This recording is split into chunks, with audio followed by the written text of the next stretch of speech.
Hi guys, welcome to Love and Lust audiobooks channel, updated daily with great audiobooks, so please subscribe to me if you don't want to miss it. Well, let's go to read this book, Seducing My Older Alpha Mate, Part 5, Chapter 41 to 50. Chapter 41, The Great Escape. Alice's pop. Victoria and I stood still as the alarm blared around us, stuck in a battle of will. There was noise growing in the outside hall. Voices were rising louder and louder. A voice came out over the radio on Victoria's hip.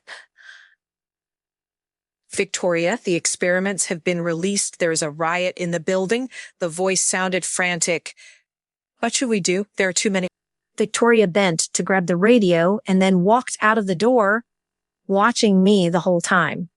I'm on my way. She shut the door behind herself, and I heard the lock click. Not that it mattered. The door didn't lock from the inside, so I could easily get out of the room. Without a second thought, I walked up to the door and swung it open. Then there stood Simon. And man, did he look a dream. Simon had nothing on him. He was right in front of the door with his hand up as if he was just about to try and open it himself. When he saw me, his face lit up and he surged forward to pull me into a hug. Alice, he whispered against my head. Am I dreaming? I asked, still in shock. My arms couldn't grip him any tighter. Simon chuckled low and pet my hair. No, Alice, you're not. I came as soon as I could. He leaned back and tucked a loose part of my hair behind my ear. He then looked at me with concern. Simon put the back of his hand on my forehead and scrunched his eyebrows. But are you feeling okay? You're hot. I couldn't tell him the truth that I was in heat. We just found each other again, and that would be too embarrassing. It was taking everything I had in me not to jump him right now. Goddess help me. Then I was suddenly hyper aware of the fact that I was still wearing my shredded clothes and hadn't showered in a couple of days. My cheeks warmed in even more embarrassment, but I had to remind myself that there were much more important matters for the day than my appearance or wanting to do something extracurricular with Simon. There was movement from behind the door, and I saw rogues and humans alike sprinting through the halls. What on earth did you do? I asked in disbelief. It looked like pure mayhem. I just created a bit of a distraction, he said, with a shrug and a smile. He stepped forward into the lab and the door shut behind him with a click. What are you doing? I asked as he walked deeper into the lab, dragging me along as if he didn't want to let me go. We need to leave. And we will leave. But first, I want to destroy the computer. He walked up to the computer that I was recently on and grabbed one of the tools off of the desk. With one hand, he completely destroyed the monitor and the tower in seconds. I smiled as I thought about what Victoria's face would look like when she saw this mess. She would be livid, and that thrilled me. There, let's go. Simon took one look at me and the bandage that covered my stomach and swung me up and into his arms. I can walk, I exclaimed with a gasp. Put me down right now. Okay, Simon replied reluctantly as he put me back down on my feet. His hand clasped mine. But if you start to fall behind at all, then I will be forced to do it again. That's fine, but I'm not helpless yet, I huffed. You taught me better than that. My perfect little student. His other hand brushed my cheek. But then he came back to reality and pulled me forward towards the door. His hand turned the doorknob, and the door shoved inward on its own. At least 4 of the rogues fell through the door and into the room. It was hard to tell exactly how many there were with the mess of limbs. Simon shoved me back against the wall, stepping in front of me. But the rogues paid no attention to us. They picked themselves up and ran into the room, howling and destroying everything as they went. Part of me realized that they must have bad memories concerning this room before they could change their minds about us. Simon grabbed the door once more and opened it freely, this time as he pulled me along. The halls were just as hectic with people still running, so nobody seemed to even notice Simon and me. We passed hall after hall with Simon, thankfully leading the way. It all seemed to be a blur with how fast we were running, but then I stopped as I recognized the bars that we were running past. Simon's hand yanked on mine as I came to a stop, but I stayed strong. I looked around at the cells that held the people that did not have the gene yet, or only had some werewolf traits on their body. In particular, I looked at Tibby's cell, but she seemed to be laying unconscious. Simon, please, you have to release them too. I stated before I knew what I was saying. How did you release the ropes? We can do the same for them. There are people coming. We don't have the time. Alice, he noted resolutely as he walked back up to me. My eyes looked directly into his. I was pleading. Please. Simon looked at me for a moment and then sighed. He began to walk to the cells and open the door. Most of them stirred at the sound and attempted to move. None of them were very quick due to their poor health. These people are never going to make it out. Alice, Simon said quietly as he finished unlocking all of the cells. Most of them can't even walk, and I can hear the lab troops making their way closer even now. It's all right. I can help with that. Just help me get them loaded once I change. Simon looked at me confused, but not wanting to waste any more time explaining, I shifted. My hands turned into paws as the large silver wolf erupted and took my place. I blinked at Simon, who stared at me in shock. Then, without warning, he shifted into his large black wolf and howled. Simon's paw. The sight of seeing Alice shifting into the tall silver wolf was too much for me to handle, and I shifted into my wolf in excitement. Alice was beautiful as a human, and she was no different from a wolf. Her gorgeous silver fur looked like moonlight as it reflected the light around it, and her face was set with gentle gray eyes. Those eyes stared at me now, and I had to physically force myself away. We walked around and quickly loaded those that couldn't walk onto her back. Alice reached out and grabbed a little girl first, and then I helped her with the rest. Just as we finished loading everyone up, the troops led by Victoria burst around the corner, and I pushed Alice forward with my nose, encouraging her to run. The humans that could move took off after Alice, and I leaped in front. I knew that Alice didn't know the way out. I ran fast and hard, trying to get as many to safety as possible, so that way I could go back to help Alice. I reached the door, and one of the humans slid off of my back and opened it wide, allowing the ones that were on my back to slide off and limp out. A gunshot echoed through the hall, and my heart stopped. I turned back towards Alice, scared of what I was going to see. However, I wasn't expecting what I witnessed. Alice was stopped as well, but I could already tell that she wasn't injured because standing in front of her large wolf body was a human wall. All of the humans that we had released were now standing protectively in front of her, blocking her from the guns that the troops aimed at her. As I watched, another gunshot went off and a human dropped. Alice let out a whine and turned as if wanting to go back and save them. However, before I could stop her, I saw the little girl that was wrapped around her neck lean forward and whisper something in her ear. With a howl, Alice turned back towards me and dashed off as quickly as she could without disturbing the people on her back. She ran by me without stopping and barreled out of the door.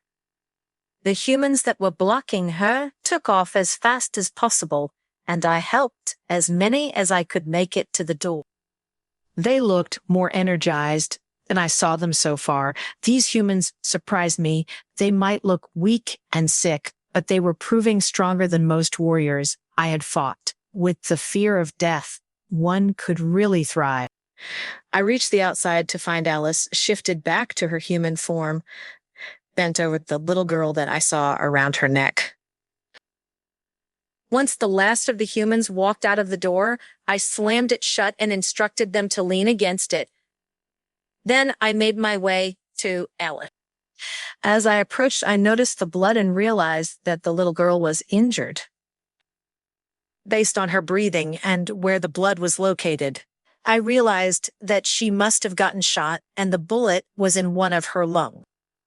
The thought that a bullet was that close to Alice made me shiver, but I could tell that wasn't what Alice was thinking about. I heard a sniffle and realized that Alice's eyes were moist as she stared down at the little girl in front of her. Alice picked up the thin and fragile-looking girl and held her in her arms with a shuddering breath. The girl quit moving. A small sob broke out from Alice's lips, and I watched as true tears fell from her eyes and streamed down her cheeks. In my entire time with her, I don't think I had ever seen her cry true tears, and looking at it now broke my heart. She glanced up in a daze and saw me. The pain and sadness in her eyes were even harder to see than the tears. I shifted back to my human form as well. I stepped forward and touched the top of her head in a soothing gesture. "Don't cry. There was nothing you could do." My voice came out hoarser than I had expected. "You rescued her. You rescued them all." I dropped to my knees beside her as the adrenaline faded, and I realized I was shot as well. My thigh throbbed, but I put pressure on it and kept my focus on Alice. My other hand reached forward and brushed tears from her face, making her start sobbing. Even with my words, it was as if she hadn't realized that she was crying. Warmth coated my cheeks as tears flowed down my own face. Alice looked startled to see me crying as well. I leaned forward and fell against her, looking at the innocent body that still lay in her lap. "Simon." Her voice sounded frail, and for the first time, I was worried that she was broken. A large bang came from the building, and I came back to reality. "We have to get out of here," a deep masculine voice said, catching my attention. I looked up to see Alan standing above me. Sophia has the portal open to the human world just at the edge of the tree. "Take Alice," I told him, but she quickly shook her head. "No, grab Simon, he's injured," she stated, and she wiped her eyes. She had that feisty look back on her face. "I'll gather everyone and follow you." It was hard to argue with her when she spoke like that, so Alan grabbed me by the arm and draped another one to brace me. There was another large bang from behind us, and he began to move. "Hurry it up, they can't be held back forever," Alan noted. "Understood." Alice gave one more look to the small body at her feet, and then she was off. Alan dragged me to the portal and was just about to push me through when I stopped him. "No, I'm waiting for Alice to go first this time. I dug my feet in. I will not leave her behind again." Alan nodded. He knew better than to argue with me about this. So he stood by the side and guided every human or semi-human through the portal that Alice sent our way. There was still a lot of noise coming from the building, but we still didn't see anyone up here. Perhaps the rogues were still doing their job of causing a distraction. Finally, Alice walked forward with the last remaining humans and walked toward the portal. As soon as she was close enough, I reached out and grabbed her hand. There would be no separating us this time. And with Alan's help, we fell through to the other side. Chapter 42, Not Now, Not Ever. "Victoria's puff?" I screamed out in frustration and shoved over the last remaining office chair. The men around me shrank back in fear. After years of working with me, everyone in this lab knew better than to mess with me. I picked up the smashed monitor and chucked it across the room as well. By the time I had gotten back to the lab, it was completely trashed. The rogues had finished off what I was sure Alice and Simon had started. The smashed computer was definitely compliments of them since they were the only ones smart enough to actually destroy the tower as well. Fuck, I cursed out loud, causing the others to shrink back even further. All of my experimental records were destroyed. 20 years of research and experiments, and I had nothing to show for it. The only hope I had left now was Alice and her blood. I would have to get her back somehow. Bring me a camera now. We are going to send a message to the shifter packs. I ordered no one in particular. We will announce that Alice will be found and anybody harboring her will pay the consequences. Many of them moved at once, either wanting to appease me or to get away from me. Either way, they were doing what they were told, so I didn't care. I took a deep breath, trying to regain my composure, while they fetched a camera that wasn't broken. If that bitch thought she was getting away that easily, then she had another thing coming to her. I would expose her as a mutant, and then nobody in the werewolf world would accept her. They would willingly hand her over to me. I grabbed the phone as I waited and rang up the Alpha King. It would be smart to check with him before anything else. Hello, the familiar deep voice answered. We have a problem, I announced, knowing that he liked getting straight to the point. Alice has escaped the lab. She hasn't returned to your pack, has she? No, she is not, but I don't see how that is my problem. He answered coolly. He had been upset with me since the rogues had accidentally abducted his daughter. But now was not the time to deal with that. It is your problem. I began laying on the attitude because Alice has discovered the truth and knows your secret. She knows that you have worked with the lab for years. The information I was giving him could absolutely be true, but I was actually unsure of how much Alice had discovered. However, I needed him to want to find her as much as I did, so that way she could be found sooner. The line was quiet as he seemed to be thinking. That is a problem, he replied slowly. I hope you realize that this means if I do find her, I will have to silence her. That's fine with me, I agreed, knowing what he was hinting at. If you do, all I ask for is the body. Then we will be rid of both of our problems. I'll keep you posted. He hung up. I put the phone down as well, starting to feel a little better as the camera was brought in. I even managed to bring a smile to my face with my lab and the Alpha King. There was nowhere she could hide. I would find her. And I would kill Simon in front of her, just to hurt her, as I hurt her mom. The idea made me chuckle, and then I turned my attention back to the camera. Alice's pavilion. We popped out of the portal into a small house, and Simon dropped to his knees, pulling me down with him as he grasped onto my hand. Simon, I exclaimed in words. It's all right. I'm fine, he replied, rushing me off. Alan stood on his other side, softly setting him down the rest of the way to the ground. The door to the room we were in burst open, and I jumped in front of Simon, covering his body with my own. Nobody would hurt him on my watch. However, it was Sophia that ended up walking through the door, causing me to relax slightly. She smiled at me and then evaluated the scene in front of her. Alan, carry him in the other room for me, please. Sophia then walked out of the room. Without a question, Alan bent down to pick Simon up, and Simon didn't even fight him either. He really must be in pain. I placed myself in front of them again, leading them to the room that Sophia had walked to. There were some of the people that were rescued hanging out in this grand area, but other than that, it was pretty bare. No decorations on the walls or anything. I walked into the room that Sophia was in and shut the door after Alan and Simon walked through. Then I lurched to Simon's side, making sure that I wasn't too far away. Alan laid him down on the large bed in the middle of the room, and I stood right next to him. Sophia noticed my proximity to Simon and looked concerned, but she didn't say anything at this point.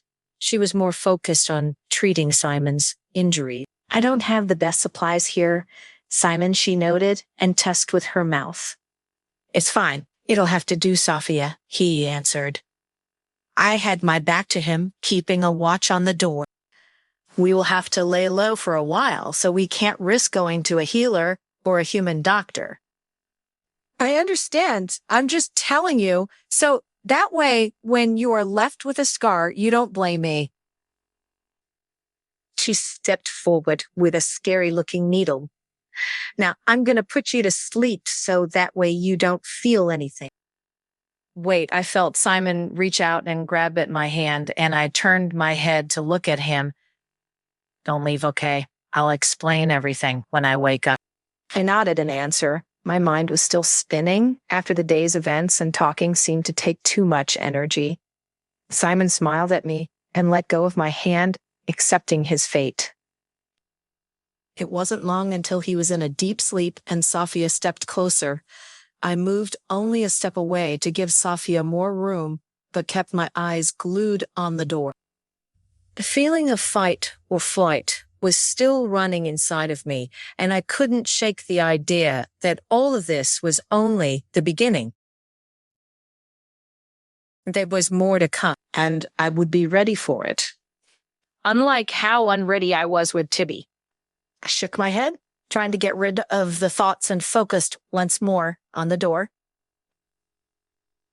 There wasn't much noise in the house, and I took it as a silent relief from the screams and shouts that seemed to be constant at the lab, especially in the cell. Alan, why don't you go and check on the rest of our guests? Sophia suggested. I watched as Alan walked out of the room and shut the door behind himself, but I still didn't relax. Sophia continued to work on Simon in silence. I don't know what Victoria told you, Sophia finally spoke. I just stared at her. I just want you to know that Simon has never used you or intended to use you. The reason that Simon kept you in the dark was that he was hoping to get there and destroy everything himself before you had to learn the truth. I stayed silent. I hadn't even thought about Victoria's original words to me or the clip she had played to convince me of Simon's betrayal, because I already knew at this point that it was all false. Joan had told me, and Victoria had confirmed it. However, it did feel nice to hear the words from Sophia, also since she knew him so well. He didn't mean to leave you behind and fought to get back to you, and he also would have rescued you sooner. But he was trapped by the Alpha King the last few days. Trapped by the Alpha King. Like, how did he escape? Hearing this part of Sophia's truth made me feel guilty again. Guilty that I had ever doubted this man for a minute or doubted my feelings for him. He was the only one who took a chance on me when nobody else would. It also made me feel guilty because this was all my fault. If I hadn't come into Simon's life, then he would not have gotten involved in this entire mess. He could have returned to his own world long ago. I need to go check on a few other things now, and it seems like you need some time to yourself, Sophia noted as she wrapped up her work on Simon. She nodded in my direction and walked to the door. Simon should wake up soon, but please let me know if you need anything. I nodded again, not trusting my voice. Sophia walked out of the room and shut the door as well. Now that I was alone, I turned for a moment to look at Simon's face. He looked so peaceful in his sleep, much more peaceful than any time I had known him. My emotions spiked. This was all too much in such a short amount of time. I was kidnapped, locked to a bed, experimented on, lost Joan, was almost raped, and lost Tibby. Tibby, my eyes watered again. I felt my mutations creeping up. Then I felt a prick in the base of my palm and my teeth extend. Fuck, I waited, but nothing else happened. The normal claws and fangs appeared. I didn't fully transform. And for the first time in a long time, it upset me. I had thought I had gained control of my mutations, but here they were. appearing on their own all over again. I walked over to the door and turned the lock, embarrassed of my appearance and not wanting anyone to come in and discover it. I grabbed the claws and ripped them out one by one until the mutation faded away. The familiarity of ripping my nails out and the pain was almost comforting to me, and I felt myself calm down just a little. The lock on the door was also making me more relaxed. Funny, isn't it? I walked over to the one window in the room and looked out, curious what the human world looked like. There were tall buildings all around us, and we looked high off the ground. We must be on the second floor, at least from a tactical standpoint that made me feel a little better as well. The odds of receiving a frontal attack were a little lower when not on a base floor. Other than the buildings, the community seemed similar to what I would expect in the werewolf world. Just less nature. Simon stirred slightly, and I looked over at him, but he didn't wake. Seeing him laying there with bandages made the guilt come back. I walked back over to the bed and sat on the corner and put my head in my hands. I was going to get him killed. Simon needed to give up on me and just go home. He would be safe there, at least based on what I knew of Victoria. She wouldn't just let me go. She would never stop searching for me, and I couldn't ask Simon to get involved in that. Alice Simon's voice said, making me jump, "You're still here." I stood and looked at him. He smiled as he looked at me drowsily. My heart leaped to see him up and all right, but I stuck with my resolve.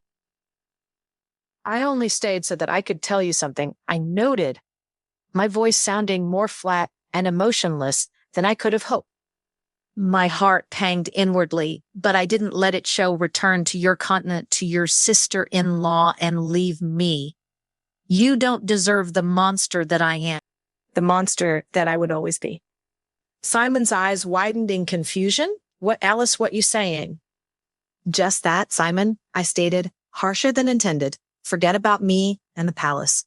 Forget I ever existed." At this, Simon tried to sit up, the concern changing to fear. I almost broke, but I had to keep firm, strong. He winced at the pain, but managed to get himself almost upright. "Alice, I can't." "Well, you have to bid out, so get used to it." It pained me to see his reaction. I was hurting him, but with me, there was no future for Simon. And I wasn't about to be the one to take that from him. Not now, not ever. So I did what I did best. Instead of giving him answers, I raced for the door and left. Chapter 43. Make Alice's pop. I lay on the bed, waiting for the knock that always came at this time of day. After I had told Simon to leave, I locked myself in the room next to his. I knew he would argue with me, but I wanted him to know that I was serious. If he got used to not seeing or having around now, then it wouldn't be so hard when he left. Days had passed despite my solitude and lack of communication. Simon still knocked on my door at least a couple of times every day and called out to me. Eventually, he would give up and just leave food by the door. But you had to give the guy credit for trying. He also hadn't forced his way in, which I knew he was capable of, and I appreciated that as well. Forcing his way in would get him nowhere, and maybe he realized that. I continued to lay there waiting for his knock. And waiting, regardless of it all, I still waited. My belly growled, and I sat up. Simon never went this long without bringing me food or attempting to knock. I checked the sunlight outside and realized that it was much later than normal. My brows furrowed and I stood up. Maybe he had actually done it. Maybe he had actually left me and gone to his home country. Even though that's what I asked for, the idea upset me. I walked over to the closet and found a hat and cloak to throw on to hide, and went to leave the house. A walk in the fresh air sounded like just what I needed. I paused, not wanting to deal with the rest of the house either. Everyone had seemed to settle in nicely. From what I could hear, they were getting along. There was constant communication, and I often saw them walking about. It was good knowing that we got them here. At least, instead of using the door, I walked over to the window and cracked it open far enough for a person to fit through. The cold air flooded into the room and made my breath come out in puffs. There was a fresh layer of snow outside of the window that would make getting down difficult. But I pulled the cloak in closer and climbed outside anyway. I slipped as I neared the edge of the roof, but my shifter jeans kicked in and allowed me to make a beautiful dismount. I landed easily and softly on my feet. The cold air was definitely refreshing as it woke me up, and I continued to walk down the street and into the heart of the town. People started to surround me, but none of them paid me any attention as I strolled along in my own head. Had Simon really left? I moved toward town and noticed a fair taking place not far along. I heard the joyous laughs coming from it and felt saddened knowing I'd probably never experience happiness like that. As I got closer to the center of town, a strong gust kicked up and I felt my hat lift off of my head. My reflexes weren't fast enough to catch it, and it went tumbling away to where I couldn't see it. I bumped into a gentleman beside me as I reached for it. I'm sorry, I quickly apologized. The man turned to look at me in irritation, but then his look changed to confusion and then to fear. "You're a wolf," he exclaimed as he pointed at my face. "Wolf." His last word was a yell, and the people right around us stopped to see what the commotion was. I reached up and realized that my ears had mutated into wolf ears. Fuck. I still hadn't been able to control my mutations ever since we had returned from the lab, and what a time for them to make an appearance now without me noticing. The remaining people began to look at me in fear, and many backed away from me. However, a few of the men stepped toward me with determined looks in their eyes. "Monster," the original guy said as he looked at me as if I had the plague. "Catch her," I heard someone yell from the back of the growing crowd. "Kill her," another yelled. I backed away slowly, and when there were too many of them to count, I turned and made a run for it. Even without the control of my mutations, Simon's training had made me a decent runner, and I was sure that I would be able to beat that. Someone threw something at me then, and it hit the back of my head.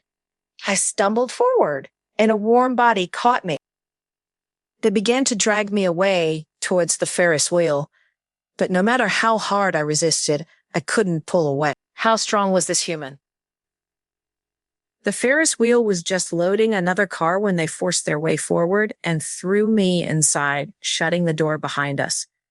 We began to move, and I whipped around, ready to fight my abductor. But I was met with their lips on mine. It was rough and rushed. The shock made me stay still for a moment, but then I shoved against him with all my might, throwing him to the other side of the car. "Simon." "Yeah," I asked in shock as I recognized the person now sitting across from me. Not exactly the reaction I was hoping for. After our first kiss, Simon laughed from across the way. "Was I no good? Did I do something wrong? Maybe you will have to be the teacher and teach me."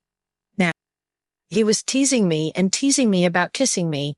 I gasped and brought my fingers to my lips as I realized that he had actually just kissed me. And that was our first kiss. I felt the warmth spread into my cheeks and my breathing became ragged.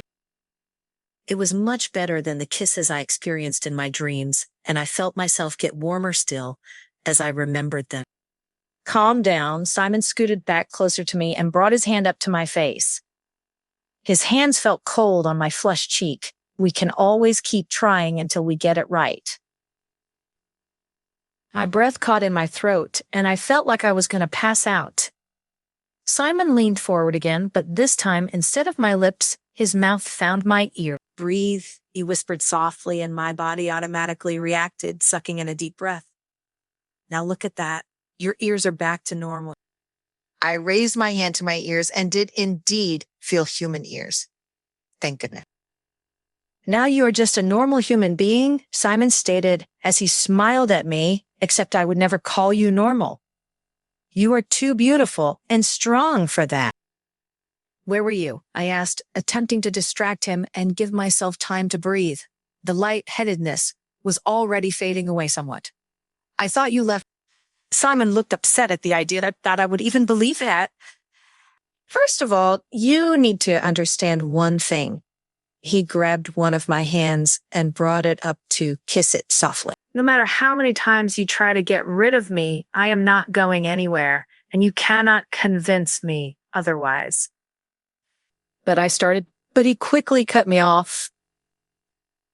No, but I know you, Alice. I know you better than almost anybody, and there is nothing that I would change about you. You are perfect to me for me. I blushed, but knew better than to keep arguing with him. I was trying to give you space because I know that you went through a lot in that lab, but don't mistake space for disinterest. Then where were you going? I had to get him off of this mushy stuff before I broke down. My emotions were already all over the place, and I didn't need to shift into a wolf right here. Ever since my leg healed enough to get around without attracting attention, I was disappearing to see the wise men. Simon noticed me looking at him in confusion. They are shifters who keep records of the past and value knowledge above power. Well, actually, they would probably argue that knowledge is power. And why were you going there? I prodded, trying to get him to the point. Simeon smiled. I was researching artificial shifters, he announced, and my eyebrows shot up in surprise. How would the wise men know about them? I asked. They are a man-made creation. So we believed. Simon paused and looked at me as if deciding if I was strong enough to hear the information. The Ferris wheel continued to move slowly as he had his internal debate. He must have decided that I was. I actually discovered that artificial shifters also appeared a long time ago, but most of them did not live long, so there wasn't much history on them. It turns out that for artificial shifters to turn into normal shifters, they needed to be recognized by the moon goddess and take a mate. You're telling me that I'm not going to live long unless I do those two things? I asked, trying to hide the panic in my voice. How do I do that? How do I get recognized by the moon goddess? And I have to take a mate, but I can't feel the mate body. From what I've read, the moon goddess will recognize any wolf, artificial or not, that notices and claims their wolf heritage and identity. Basically, you just have to accept that you are a wolf and love that part of you. Simon sounded slightly worried, and I couldn't blame him. I didn't have the best track record with accepting my shifter side. Simon grabbed me by the waist and pulled me up onto his lap. This time, I didn't resist, and though my cheeks still burned, I laid my arms on top of his shoulder. He winced slightly, and I adjusted myself to make sure that my weight wasn't resting on his injured thigh. He reached up and placed his hand on the bottom of my chin, using his thumb to tip my head down to stare right into his eye. I felt myself naturally lick my lips and flushed even harder. Simon pulled my chin closer to his so that our lips were only a breath away. As for the mating part, I can give you that, he said as my heart skipped multiple beats. He sounded confident, but I could see the worry in his eye. Would you like to be my mate, Alice? Chapter 44, Our Home. Alice's pop. Simon leaned in and closed the space between us. His lips brushed against mine, and I instantly responded. My body arched into his as I pushed back into the kiss, making it deeper. Simon's hand moved from my chin to the back of my neck, and he pulled me in passionately. The other hand drifted to the small of my back as if he wanted me as close as possible. We both seemed excited to finally be kissing and didn't want to part. By the time we did, we were both completely breathless. Much better kiss than the first. Is that your answer then? Simon asked between breaths with a smile that matched mine. I knew I should pull away, knew that I was bad news for Simon, but at that moment, I couldn't even force myself to do it. The Ferris wheel car jerked, bringing us back to reality as we had to get off, and I was spared the embarrassment of answering the operator, opened our door for us, and we walked out hand in hand. All of the people around the Ferris wheel wrote us off as a normal couple and didn't pay us any attention. With my appearance returned, there was no cause for alarm. The smile that spread across my face was genuine. It was odd to feel like I finally fit in.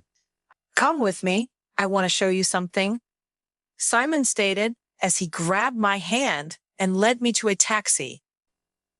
He opened the door and let me slide inside before moving in next to me.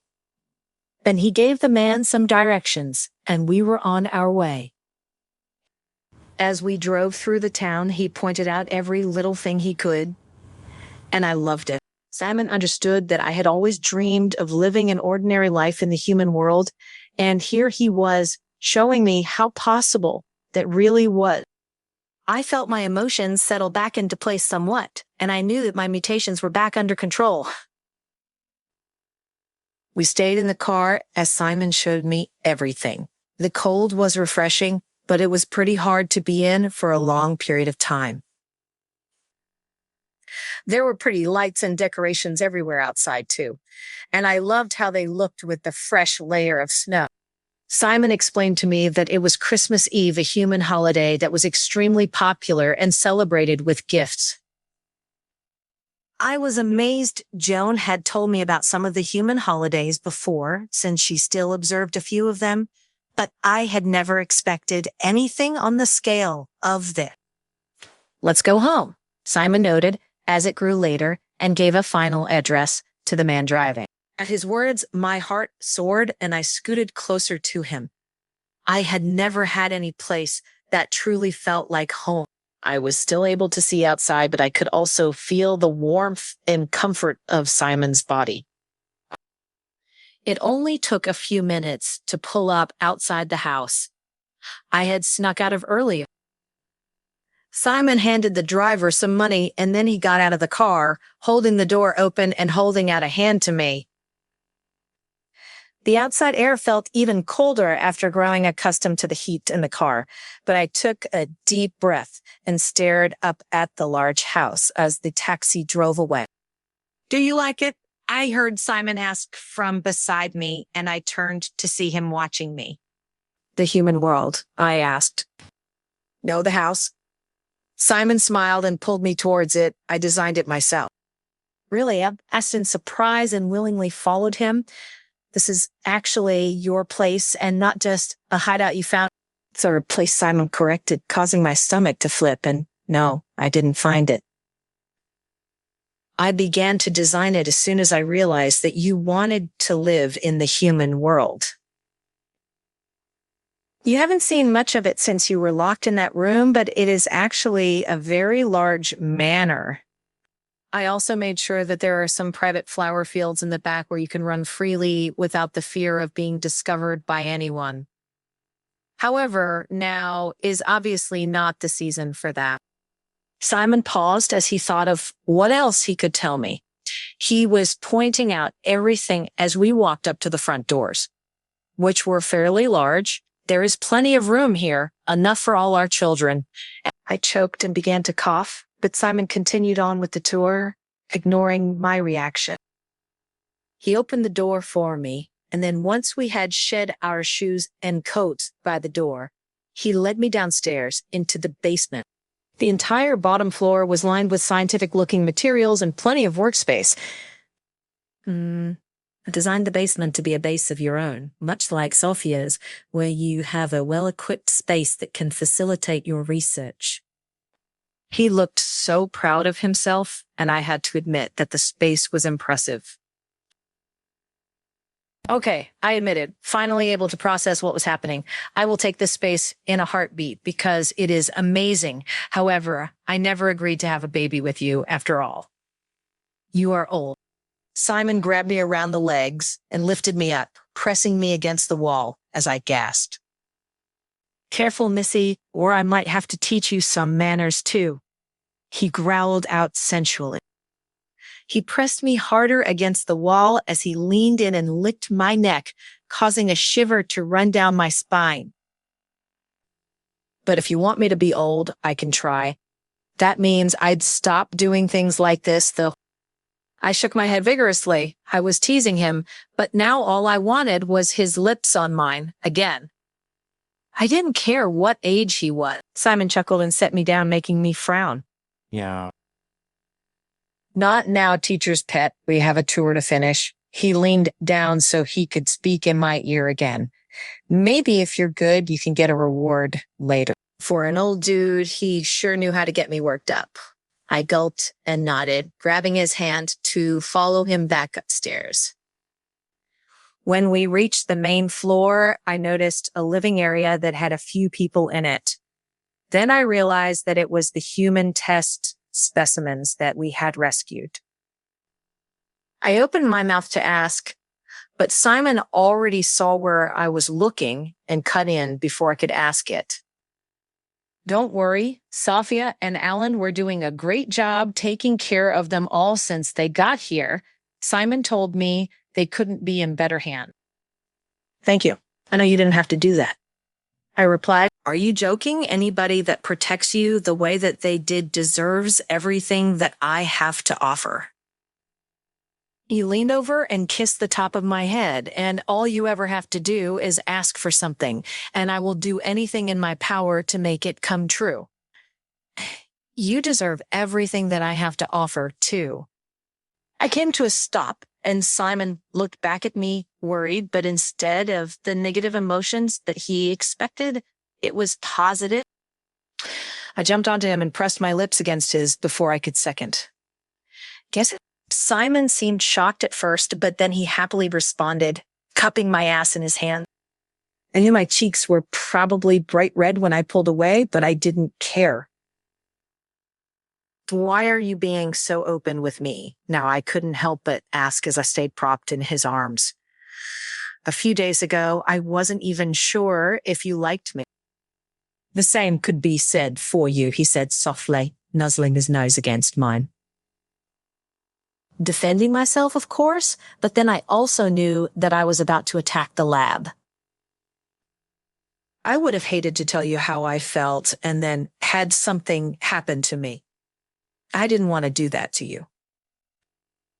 So even though I thought he withheld his feelings to be mean, he was even doing that with me in mind. Could this guy get any better for me? I gave him another soft kiss and attempted to climb off of him, but he held me tight. I think I'll just carry you around like this the rest of the way, Simon noted, slipping back into his teasing. Don't you dare? I laughed. Gosh, I missed your laugh, he said sweetly, setting me down. Come on, how about we go watch a movie? Another classic human pastime. Okay, I said excitedly. I followed him up the stairs, but instead of going to any of the rooms that I was familiar with, he turned down a completely separate wing. At the end of it was a large door, and he swung it open to reveal the largest bedroom that I ever saw. It was a bedroom fit for an alpha or even an alpha king. Is this our room? I asked. Now, you are getting it. Go ahead and look around, Simon said as he noticed my amazement. I'll pick out a movie. I did what he said and walked around the room looking at everything. The room was so large that it had its own sitting area and its own large TV mounted to the wall. A private attached bathroom was also part of the room, and I was excited when I saw the giant tub and shower that it held. As someone who had grown up as a maid for the majority of her life, this was unbelievable. I ran back into the room and leaped onto the bed, bouncing with a laugh. Simon laughed as he watched me and came up to sit next to where I had fallen on the bed. So what kind of movies do you like? He asked. I'm not sure. Just throw on whatever and I'll watch it. I told him. I watched as he used the remote to pick some romance movie with a guy and a girl, and then he propped some pillows onto the back of the bed and laid down. I went to lay next to him, but he grabbed me and pulled me closer so that I was snuggled right up to him with my head on his chest. I draped my arm across his stomach and wiggled even closer. The large room felt drafty and Simon felt warm. The movie started and I tried to follow along with what was happening, but being that close to Simon proved too difficult. Luckily, he seemed to be having the same issue. So you like the house? He asked a few minutes in. I love the house. I smiled against his chest, knowing that he couldn't see it. You did a great job designing it. Simon was silent, and I could tell something else was on his mind, but I didn't push him, just as he hadn't pushed me the last few days. Can I ask you something else? He asked after a few more minutes of watching the movie. I nodded. Why did you try to chase me away before? Why did you want me to leave? I propped myself up on my elbow and turned so that I could see Simon's face. He had been honest with me all day, and now he deserved my honesty in return. His face was so open as he looked at me. Nothing like the cool and collected exterior I had grown accustomed to. I was afraid that you would leave me, too, I answered, and then paused before continuing. But most of all, I was afraid that you would die, and that it would be my fault. Simon's eyes widened in surprise. When I saw you lying there injured, I couldn't help but think that it was all my fault. My eyes began to sting, and I know it's my fault, and that none of this would have happened to you if it wasn't for me. If you would just go home, I know that you would be safe. But I am still very bad and selfish, and I couldn't let you leave for your own good. Because I can't imagine losing you either way, so please don't leave me alone. Don't ever leave me. Simon laughed softly as he brushed his thumb underneath my eye. How can I leave when I haven't taught you everything yet? He teased me. What kind of teacher would that make me? Not a very good one. Then I guess I will just have to keep thinking of things to learn so that you never leave. I teased back with a smile. He was handling my truth much better than expected. He rolled over in my direction, causing himself to roll on top of me. He placed his legs between mine and his arms on either side of my head, making my heart stop. What are you going to teach me now? I asked breathlessly. He kissed me. I devoured it, letting my body sink into his hold. Simon's lips grew more hungry, and he pressed harder against me. I let out a little moan and then felt my cheeks warm from embarrassment. Maybe he was right. Maybe I did need a mate to awaken my wolf. Suddenly, I found myself pulling back. Simon's eyes searched mine for a reason, but I stared directly at him.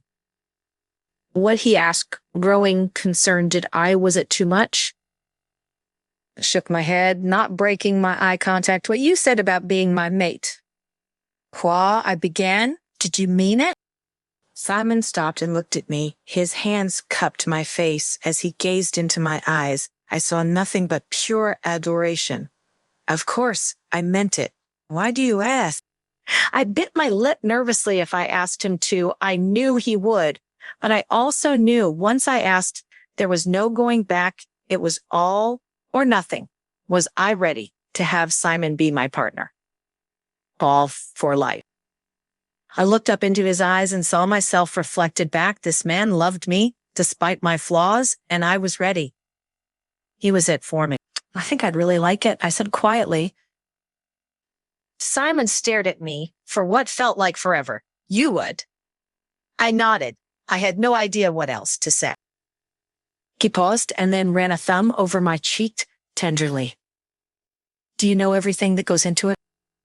I did mating required a marking session, one that remained with you forever, sort of like a scar, to let other wolves know you were spoken for. I nodded once more, and Simon smiled softly. Leave it to him to make sure this is what I truly wanted. And I did. Slowly, Simon leaned back in, resuming our kiss. It didn't take long for it to heat up to the intensity it was before, but I had no intention of stopping it. Wherever it led was where I wanted to be, and my body couldn't agree more. I moved on top of Simon. As soon as I made the decision to try and mark, it was like something else took over. My heat, my instincts. Oh, I had no idea, but I wasn't acting on my own accord. He gazed up into my eyes as I broke the kiss and stared down at him. It was dawning on me that I wasn't entirely sure what to do. And then, like he read my mind, Simon spoke. My neck. Ah, he said softly. I glanced down at his exposed neck and my body stirred. Whatever was happening, it seemed it knew what to do. I let go, not thinking, and put my lips to his neck. Instantly, my fangs protruded out and grazed his neck. Simon groaned underneath me and his eyes shut. I was doing something right then. Without a thought, I pushed forward and my teeth bit into his neck. Simon gasped, and then his body relaxed. My senses slowly came back to me and I realized what I had done. I panicked and pulled away, only to see Simon's eyes staring up at me, full of desire. He wasn't hurt. He was...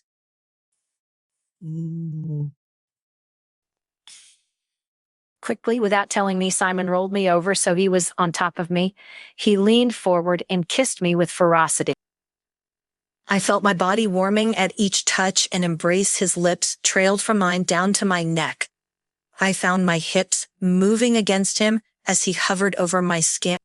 Are you sure? He whispered. His breath tickled my neck, making me more eager. Yes, I practically groaned. It was like I had no control.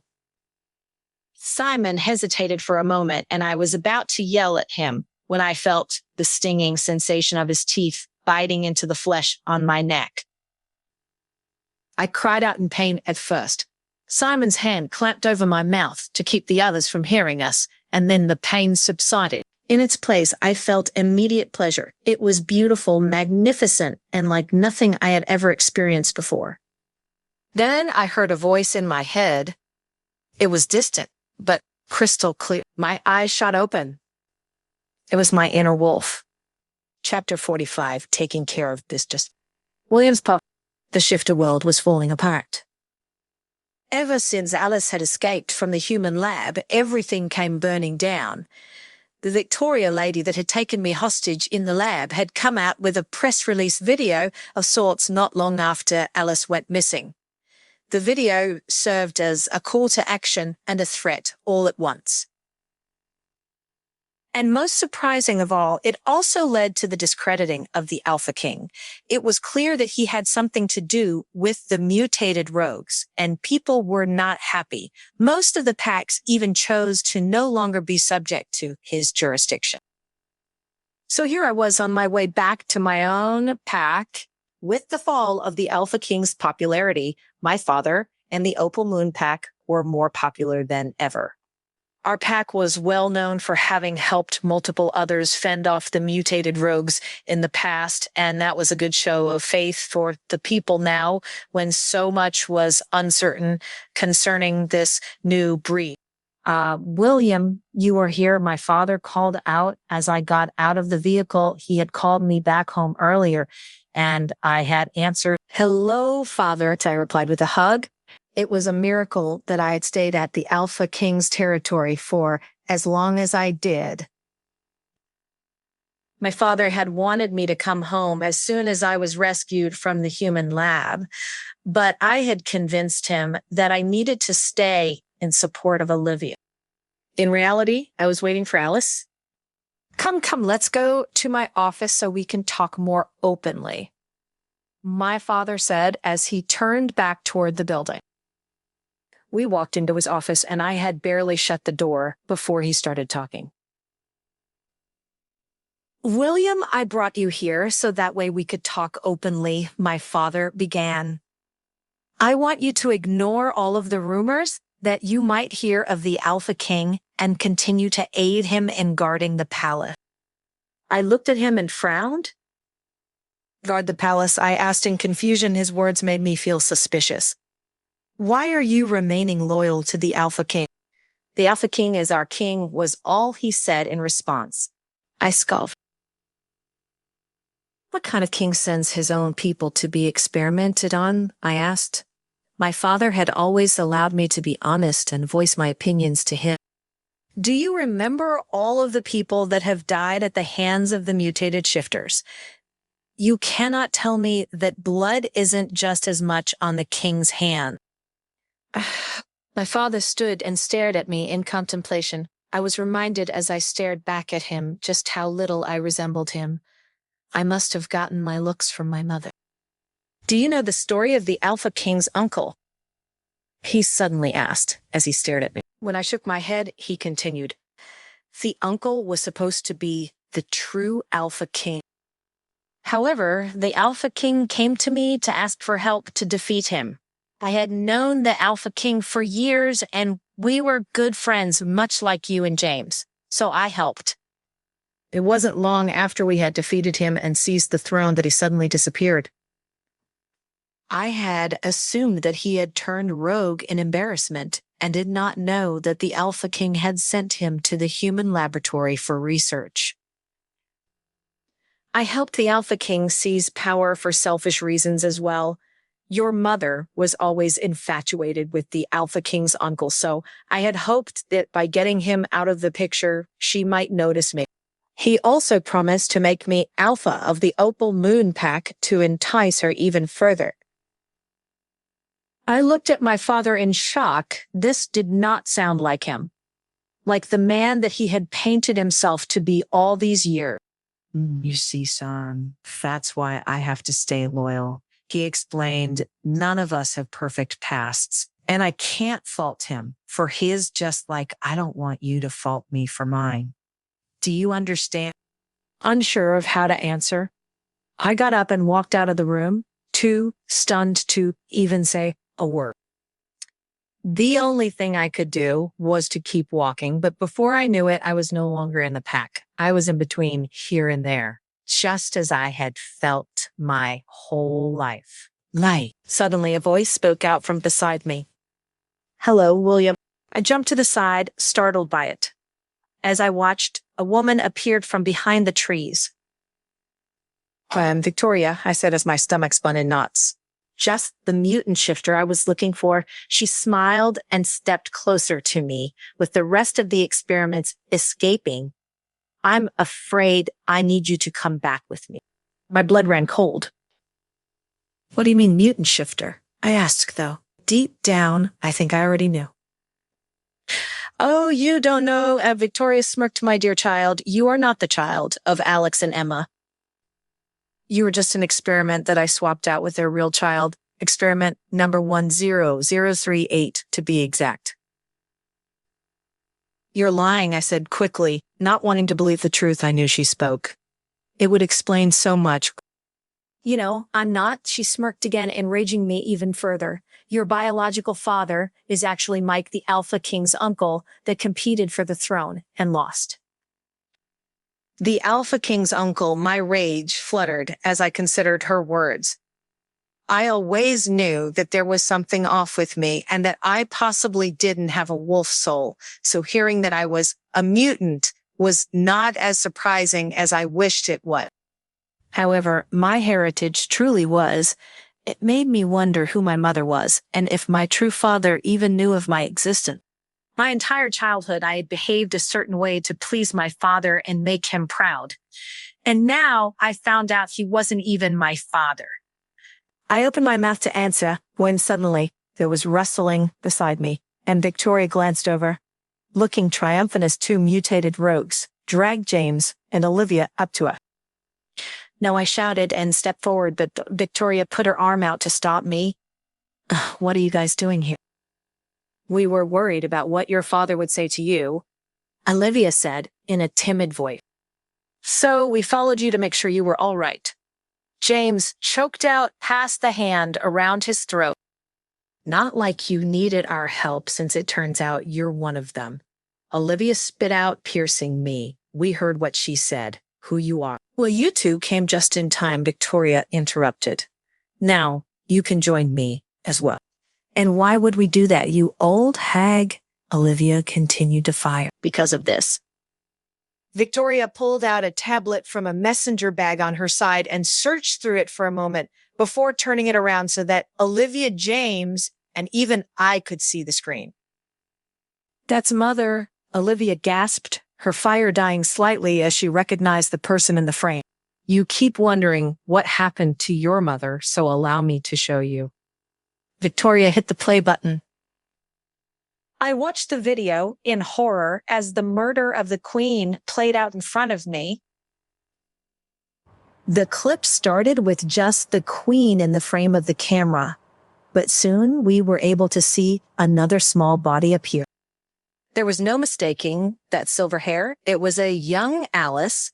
The Queen was dragging Alice into the mountains where there was nobody else around. We watched as she began to beat and kick little Alice, and it was obvious that she had no intention of stopping. Her plan was to kill the girl, but before her plan could be fulfilled, we saw the mutated rogues appear in the frame.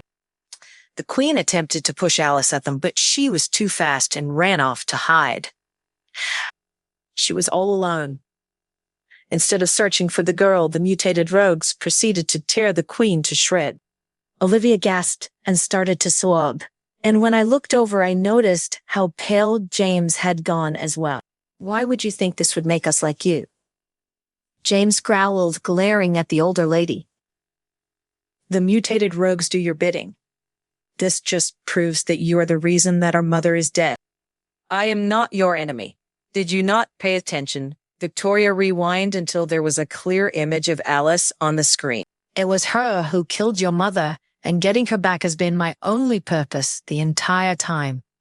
The madness in the rogues just makes them hard to control at times.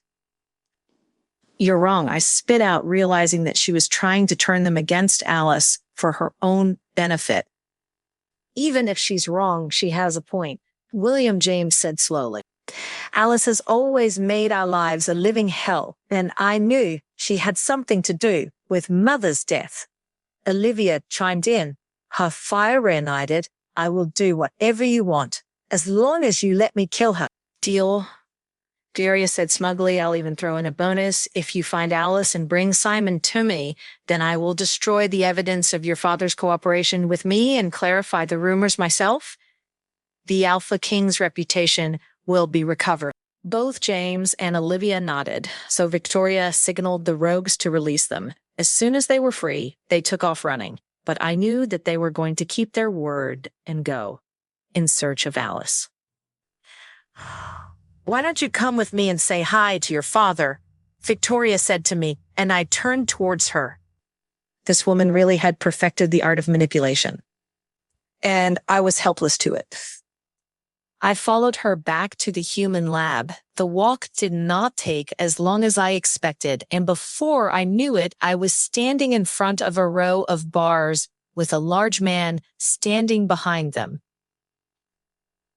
It was dark in the room, so I stepped closer to get a better look at him, and I was surprised to see that I looked like him with my dark features.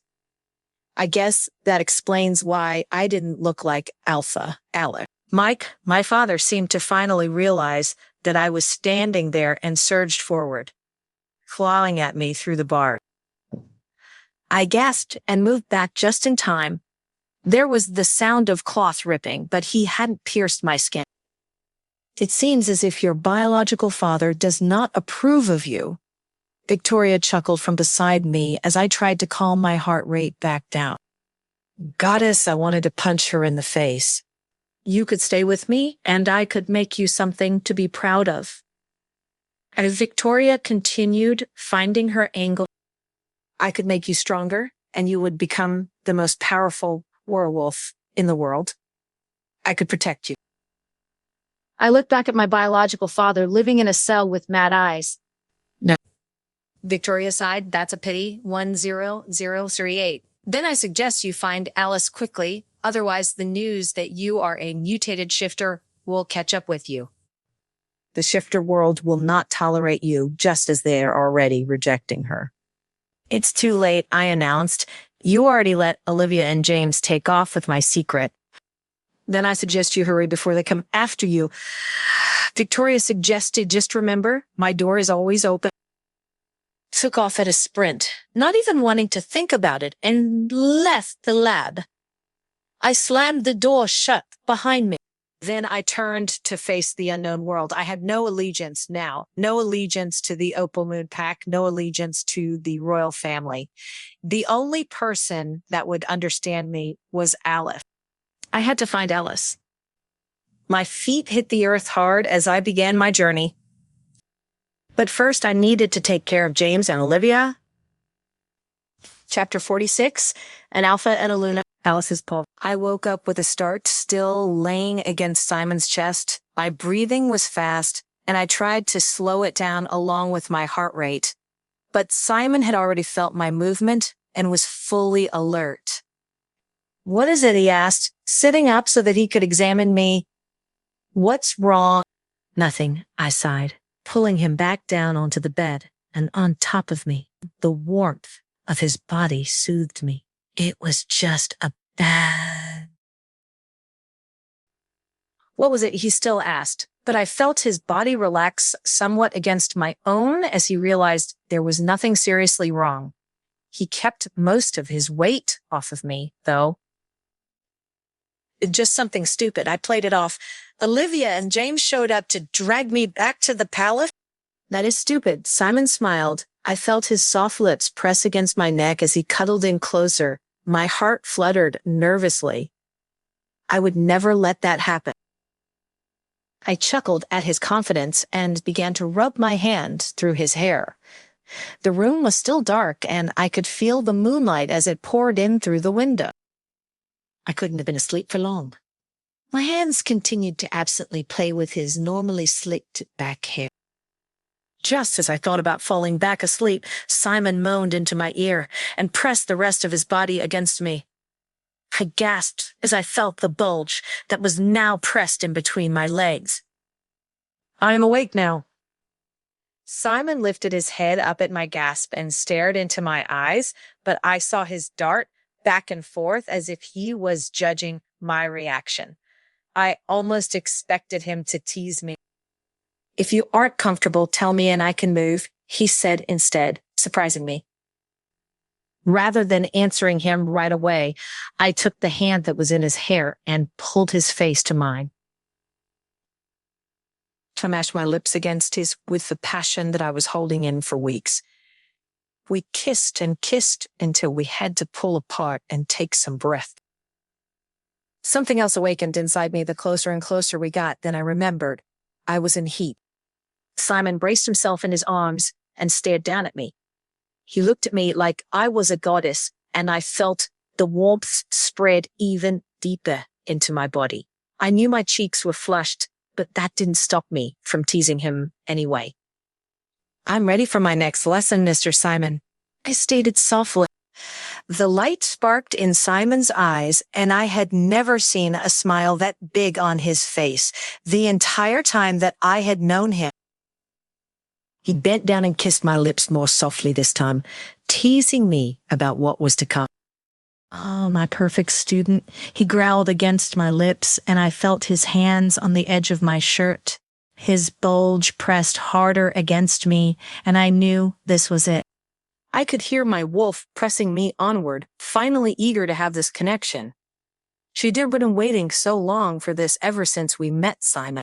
Turns out she was always there. I just needed to believe in her. Just like Simon said. With the feeling I felt in my chest, I knew it was the right decision for the first time in my life. Our clothes fell to the floor and we consummated our mate bond. When I woke in the morning, I felt sore but refreshed. Simon was still asleep, so I thought about climbing out of bed to get him something for breakfast. However, the idea of leaving him was too much, and I proceeded to cuddle up to him. Food could wait. As I snuggled against Simon, I evaluated my feelings. There was no regret, only joy as I recalled what happened. Then I remembered Draw my wolf. I heard it. It was faint, but I heard it. It had worked. I had a wolf. When Simon woke that day, I told him everything, and he was more than ecstatic for me and insisted we resume training as soon as possible, which I was happy to agree to. I missed it. It felt good that things were returning to somewhat normal, although that impending doom sensation, I had still lingered. Since the mating, my mood had drastically improved and stabilized. Even though I was not currently shifting, I knew that I would be able to soon. It should only be a matter of time until everything is connected together. This gave me confidence. Over the following week, I used this confidence to excel in the house and in the human world. With much more control over my wolf, I was able to train much more efficiently and effectively. And even Simon was impressed with how strong I was becoming. I could even give him a run for his money in most bouts and most nights in the bedroom. Our bond grew stronger and stronger, and with that, so did I. Along with strengthening myself, I focused on strengthening the group of people that we had rescued as well. With Simon and Sophia's help, I was able to group all of them together one afternoon to address them all at once. I stood in front of them now. I started by telling them the story of my parents as well as my own story. Simon looked at me in horror as he heard some of this stuff for the first time as well. I knew him well enough to know that he was wishing he could go back in time and make them all pay, anyone who had wronged me. Then I transformed into my silver wolf, shocking the entire crowd. They were especially surprised that with my transformation and mutations, I was able to keep my mind and senses. They whispered all around me, and I shifted comfortably back to my human form. You can all have this too, I called out to them. I can help you if you want. I can give you the option to turn into full shifters, but still have control over yourselves. Simon stepped forward and grabbed my hand as he explained what the life of shifters really consisted of and how wolves dedicated themselves to one pack, to one family. He also told them about the mating system and dedicating yourself to one love forever as well. Hearing him talk about mates in such a powerful way made me smile and feel giddy inside. How had I tricked this wise, powerful man to choose me as a mate? One of the groups raised their hand and brought me back to the present company. I pointed at them and they cleared their throat before speaking up. Although I am attached to my relatives in the human world, I will never be able to return to them now, after what I know and what I have been through. The young man said in a shaky voice, I would rather you help me turn into a complete shifter so I can put the power back in my own hands. There was mumbling of agreeance all around him, and I smiled. Just so you all know, if you do choose to complete the shifter transition, there will always be a place for you here with me. There was a round of cheering at my words, and my smile grew even bigger. For the first time, I felt like I had a real shot at a family. The old me would be shocked at what I was doing. I stepped down from my raised ledge and began to intermingle with the crowd, addressing any questions or concerns that they might pose for me.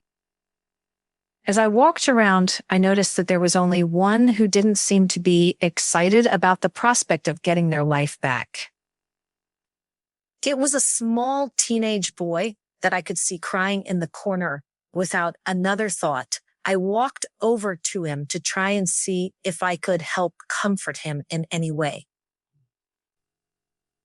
Why are you crying? I asked softly, placing my hand gently on his back. If you don't want to do it, then nobody here will force you. You will never be forced to do anything again. It's not that he sniffled. My sister died when we were escaping the lab, and I was just thinking about what she would have wanted. Our parents don't even know that she is dead or that I'm right, and I want to turn into a shifter, but I can't bring myself to turn against them without getting that closure. It's what Tibby would have wanted. Hearing the name was like feeling a hot dagger stab into my chest, and I deflated slightly. I just wanted to get her body and cremate it so that way I can return her ashes to our parents. He attempted to wipe the fresh tears out of his eyes. I want to see my parents again. I heard the people around us sigh in sadness for the boy as well and knew that everyone felt for him. I hadn't even considered how the deaths had affected everyone else. I was too busy fixing how they had ruined me. Then go, I said with a nod, go visit your parents and let them know what is going on. In fact, I raised my voice louder. If any of you manage to become a shifter that maintains their sanity, you can quietly go back to visit your relatives as well. People murmured in excitement again as I turned back to the boy. What is your name? I was surprised at how motherly my tone was. Do you have a phone? My name is Zeus after the Greek god, he noted, and then proceeded to give me his phone number. I gestured to Safa to come closer, and I noticed that Simon was walking closer as well. Sophia, I have a favor to ask. I began once she was in range. This young gentleman is in need of a visit with his parents. I was hoping that because he is so young and unable to make the journey alone, you could make a portal for him to travel through. Yes, of course, I would be happy to, Sophia said with a little bow of her head. And I turned back to Zeus. Sophia will help you now, I told him. When you get the answers you need, be sure to give me a call and we will send a portal for you immediately. The young boy walked forward and gave me a hug.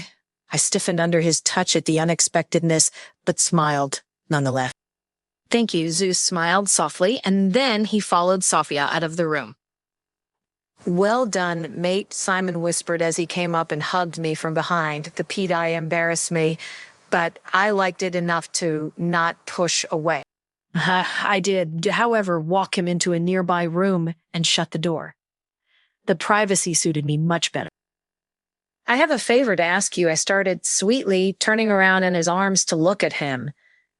Would you be the alpha of this group? We could make our own pack. Simon's eyes darkened, and he leaned forward to kiss the corner of my lips. He must have done that to soften the blow. No, he whispered against my mouth, and I frowned, causing him to quickly add on. I am not from this country, Alice. I am an outsider to them. I am only here because of you. Ha, and so are they. It isn't me. They trust it's you. It isn't me that rescued them. It's you. I believe in you, Alice. What are you saying? I'm saying that I think that you should be alpha. Alice. His voice was completely serious as he said it. No teasing was detected. All I could do was stare at him, alpha. Do you have the confidence it takes to make an alpha? Simon continued. What if I said no? I responded nervously with another question. I had not expected this. Then I guess I would have to do my job as your teacher and stick around to teach you until you learn to have it. He teased, grabbing me by the waist and pulling me in tighter to him. And what if I learned? I asked. Would you not stick around? Alice, we are mates now, he said, getting serious again. Where you are is my pack, and I won't ever leave you. My heart fluttered again, and I almost said something gushy as I got into my emotions. But I squashed my heart back down to say something sassy. I wouldn't be the first to let my heart out. I can't be alpha, because then that would make you Luna. I prodded him in the chest. Nobody wants such an old Luna as one of their leaders. I'm not Luna. I am Prince Alpha. Simon started puffing up his chest with stature. But then he cupped my ass and easily lifted me up off the floor so that I was straddling him. His voice got husky as he spoke again, and I'm not old. You should know that best. Sawa, or do you need me to remind you of how young I can be? I moaned as his mouth found a mark on my neck and threw back my head in pleasure. If only my life would always be this happy. Chapter 47, Plans and Preparation. Simon's puff. I lay in our bed, stroking Alice's hair with my fingers as I admired her gorgeous naked body next to me. She slept peacefully, and I felt my heart swell inside my chest. I never had any idea that I would feel like this with her or ever in my life. If I had known, I probably would have made a move sooner.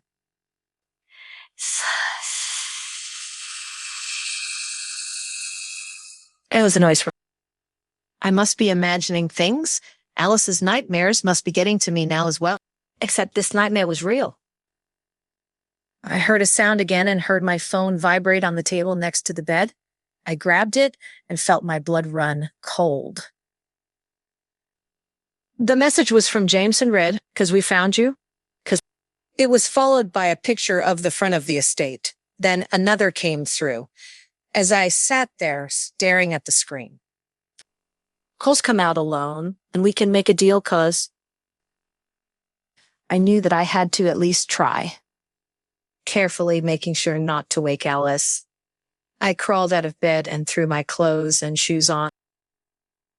I went to stand by the windows that lined one side of our room, but it was already too dark out to see if there was anybody standing there. The house was silent as I creaked through, making my way to and out of the front door. I reached the front gates, but still didn't see anyone in sight. Maybe it really was a bad dream.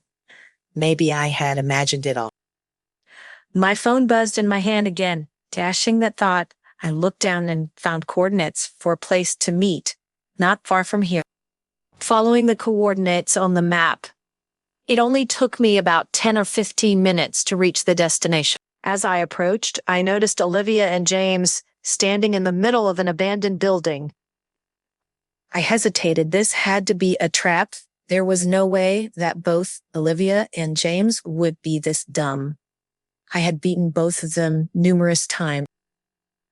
But what else was I to do? They had found our location somehow, so now I needed to figure out exactly what they wanted and do whatever possible to keep Alice safe. I stepped forward. "Glad you could make it." Olivia spoke in her same annoying voice as always. Why did it have to be her?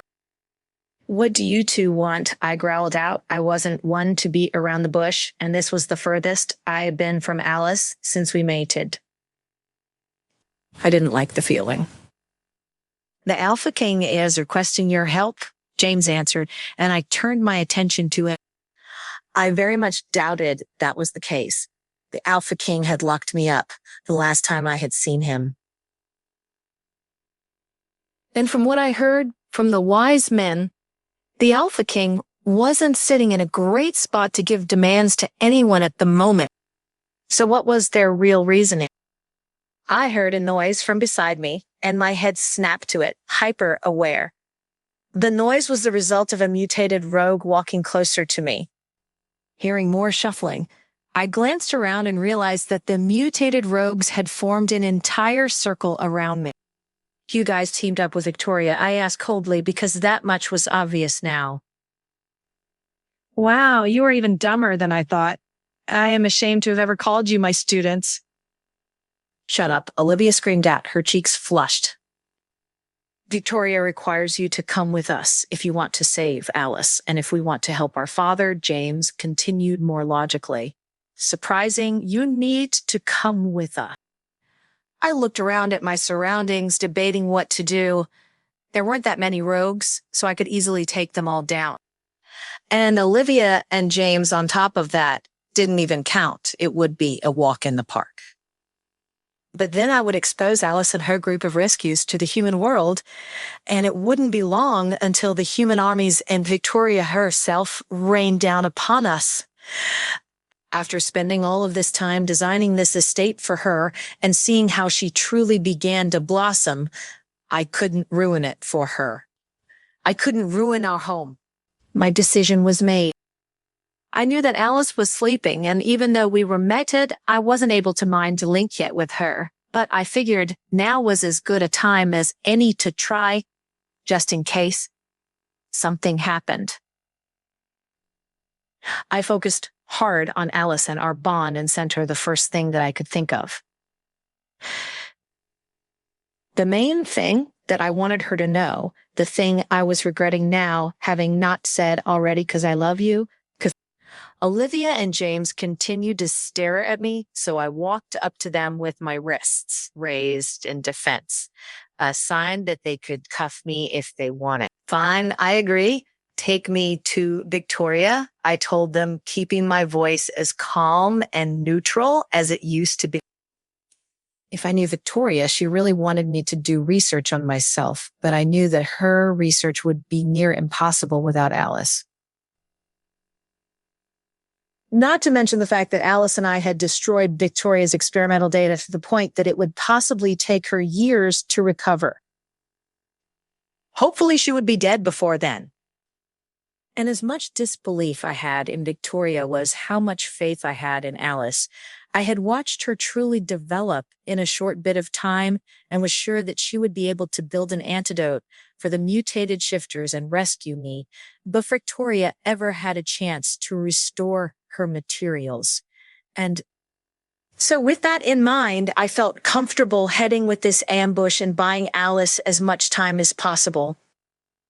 Not being around her would be torture enough, but it had to be done. And who knows, maybe I would get lucky enough to have the opportunity to dispatch Drea myself.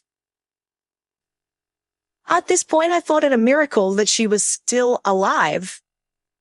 Olivia and James led me a short way away to a set of vehicles.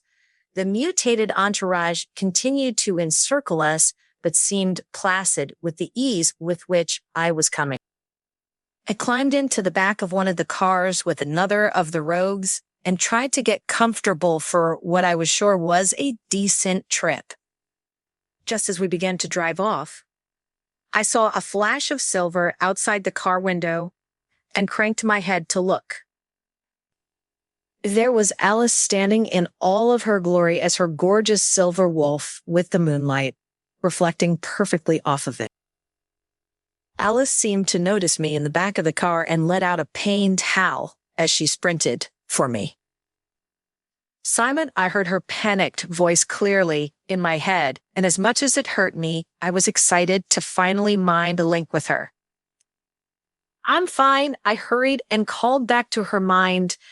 Don't worry, it's just Victoria. Focus on your people, and I'll be waiting for you at the lab. I watched as Alice's wolf slowed up slightly. But what if I can't rescue you? I believe in you just as I always have, I answered her honestly and then paused slightly before repeating myself. I love you, Alice. No, you aren't allowed to say that as if it's goodbye, she snapped at me. You have to say it in person. I chuckled inwardly. It's a date. And I couldn't help but smile in the back of the car despite where I was headed. Alice's father. I stared at the note taped to my desk once more. I found it not long after Simon was taken and kept it taped in my office as motivation. Come find me in my lab within a month and Simon will be released. If not, I can't guarantee that Simon will still be Simon when you get here. Best wishes, Victoria. We were nearing the 1 month mark now, and I felt like we were as prepared as we would ever be. I hurried to develop and administer the gene fusion agent as a way to inject my genes into the experimental humans. And once that had proven successful in turning them into fully functioning advanced shifters, we jumped right into training. The nearly month's worth of training was proving how powerful these wolf warriors could be. They were stronger than the average wolf, but did not appear to have their own wolf soul. They were deadly. It also made me more nervous to consider how powerful they could be at the hands of humans. I couldn't let Victoria succeed in her project. While I was immersed in the research aspect of getting prepared to rescue Simon, Sophia, and Dallin were put in charge of maintaining the order in this new pack. We had decided to name it the Silvermoon Pack and named me Alpha, just as Simon had wanted. And then I picked Alan as Beta and Zeus as Gamma once he returned and proved himself through his repeated outstanding performances. There were footsteps coming down into my lab, and I turned to see who it was. Sophia's friendly face appeared, and I noticed that she was smiling. My chest lifted as if the weight that had been sitting on it for almost a month was slowly coming off. "It's time." I asked her excitedly, but was disappointed when she shook her head. "You have a guest." "A guest?" I asked. Who could possibly be coming to visit me? Everyone I loved was either captured or dead, and I had no surviving family. At least, none that I knew about. Grabbed my jacket off the back of my chair and walked up to her and then past her and up the stairs. She turned and followed along behind me. Sophia seemed to be watching my reactions as if she wasn't sure what I was going to do. "What is it?" I asked her. "Why are you looking at me like that?" "I'm just curious how you're going to react to this guest," she answered. Honestly, I always admired how truthful Sophia was with me. Why? I questioned again. "Because I heard from Simon once that this gentleman claimed that you were his mate." "William? Really? Is William here? How did he find me and what did he want?" There was one thing I knew for sure, though. "He isn't my mate," I answered calmly, though I felt the sadness I tried to keep pressed down bubble up slightly. "Simon is my mate. He is my only mate and will only ever be my mate." Then I closed my eyes and focused as hard as I could on him. "'Cause Simon, we're coming soon, I promise, just a little longer." Sophia and I walked through the doors that led outside. But I stopped walking as soon as I saw the scene in front of me. William was indeed there, but he was also holding onto an angry-looking James and Olivia. When William saw me, he pushed the two of them forward, throwing them at my feet. "These two are the ones responsible for Simon's capture," William announced clearly, and a few of my pack members that were training outside took notice. I stared down in disgust at the two people that had aided in making my life a living hell. The siblings that I was glad to find out weren't actually my siblings at all. "What did you bring them to me for?" I asked coldly. "To prove that I am on your side." William stated, surprising me enough to glance up. "I can work with you to help you rescue Simon in return. I only ask one thing: help me take the position of Alpha King." I scoffed. "That's a pretty big thing," I told him. "Why would I help you do that?" "Because if I was Alpha King, you would no longer have to live your life looking over your shoulder. We could take down Victoria together, and you could be free of it all." He paused, "Free to live the life that you always dreamed about." I stopped contemplating his words. "Deal?" I finally said, "If you help me rescue Simon, then I will help you take the throne." I looked down at my feet. "Sophia, could you assist me in taking care of these two pieces of garbage?" I asked that way. "William and I can get to work." "Of course," Sophia replied with a small nod. "I'd be happy to help." I walked back through the doors to the house and gestured for William to follow me. We proceeded to make our way over to the stairs, so that way we could head back down to my lab. "Those were all experiments from Victoria's lab up there, right?" William asked as we walked. "Yes," I answered. "How are they all doing so well? Weren't they all super sick?" He questioned, clearly curious. "How did you heal them?" I created a gene fusion agent and used my genes to complete their process. Apparently, as the firstborn mutated wolf, my genes hold special properties, I explained, trying to dumb it down a little for him. "I'm a mutated wolf too."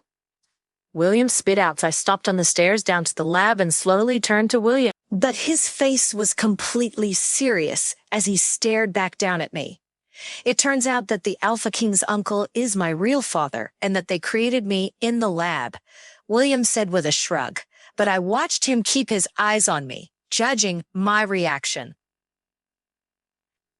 Hearing that Mike was his biological father made me want to shrink away from him, but I hid the urge, not wanting him to feel bad about himself. Now that I looked at him, though, and had met Mike, I could definitely see a resemblance. My mind was blown. Everything began to click into place in my head. So that's why you don't feel your wolf, I said in amazement. Do you want to? Wait, what? William asked. And now he was the one surprised. If I give you my gene fusion agent and you truly desire to be a shifter from the bottom of your heart, then your wolf spirit will emerge. I told him. William hesitated. I thought he was going to say no, but then he smiled. Let's do it. He walked past me and down into the lab. I followed and walked over to my supply. I grabbed the pre-filled needle out of the bio cooler and sat William down in front of me. I looked at him once more to get his approval, and as soon as he nodded, I jammed the needle deep into his thigh. William didn't take his eyes off me as I moved to dispose of the needle. I know this is probably stupid, and I'm sure I already know the answer, but I have to ask. William continued, making me inwardly groan. I'm sure I knew what he was going to ask, too. If we succeed in our plan, my spot for queen would be reserved for you. Oh, if you are willing. Oh, William, I'm sorry. I stared at the boy who had always been somewhat nice to me, or just didn't join in the hatred. I can't. I'm the alpha of the Silver Moon Pack and the mate of Simon. I pointed to the mark on my neck and William let out a sharp huff. That means something to me, I continued, and we don't want to be a part of the shifter world. You saw how I grew up. Nobody would respect me as their queen there. We just want to live in seclusion and not attract attention. And if you can promise to provide my pack and me that independence, then I can promise you that I will help you keep all of your secrets as well. William stared at me. I was surprised to see that he actually looked a little heartbroken at my word. I had believed that he had only ever liked me in order to cover his own behind, or because I was pretty to look at.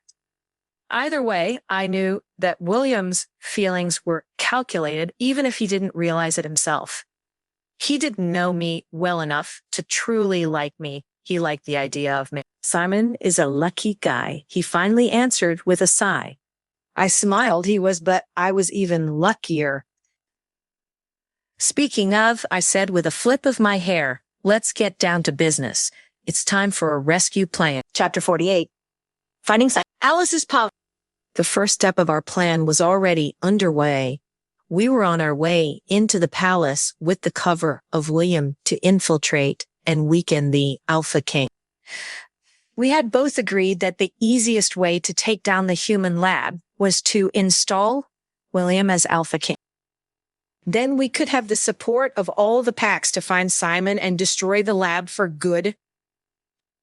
William was outside gathering all of the other Alpha to storm the palace while I was sneaking in to weaken the Alpha King and prove him incompetent. The needles that held my gene fusion agent in them jingled in my bag. It was later in the day, but I decided to check the one place where I could usually find the Alpha King. I opened the door and was greeted immediately. "Hello, Alice," the Alpha King said. As I walked into his office, my stomach flipped. In fact, the surprise element was gone then. "Hello, Father." Oh, or should I even call you that? I made a fake frown face, though you already knew that, didn't you? "I've been waiting for you," he continued, purposefully ignoring me as he stood up. "If I turn you over to Victoria, then this nightmare will be over." "Too bad I'm not as weak as I was," I shrugged. "You might have a hard time catching me. It looks like you missed your chance." "We'll see about that. The Alpha King laughed, and then he lunged at me. I easily dodged to the side, which only seemed to anger him more. His hands bowed into fists, and they started to swing in my direction. The Alpha King was a large man, and it was hard for him to be as fast as little all me. I chuckled, causing him to yell with irritation and dive for me again. My plan was working perfectly. Now that he was getting angry, he was getting sloppy in his technique, and I saw many holes pop up. The first few times, I jabbed or kicked at every spot I could find, just to irritate him even further. I laughed again as he missed, but then I made a fatal flaw that I had not expected. I got cocky. I was watching the Alpha King's hands when one of his legs came out of nowhere and connected, sending me flying against the opposite wall. I fell to the floor with a thud, and the Alpha King used this opportunity to jump on top of me and wrap his thick fingers around my neck. My fingers scratched at us as I tried to get some release and allow some air into my windpipe, but his hands were too solid and I couldn't get a grip to pry them off. I kicked at him, trying to dislodge him, but it did nothing. He squeezed. "Oh, Alice, don't be so ungrateful. I'm doing you a mercy by killing you." His eyes then grew dark, something I should have done years ago instead of bringing you here. He growled as he spoke and pressed harder into my neck. I struggled, flailing every limb I could to break free. My windpipe was closing, and my vision was getting blurry. Black was forming around the edges. If I didn't get loose soon, he was going to kill me. My eyes scanned the area, searching for anything to get me out of this. Then I felt my bag against my leg. I quickly flung my nearest hand down to it and slid it around, reaching for whatever I could find.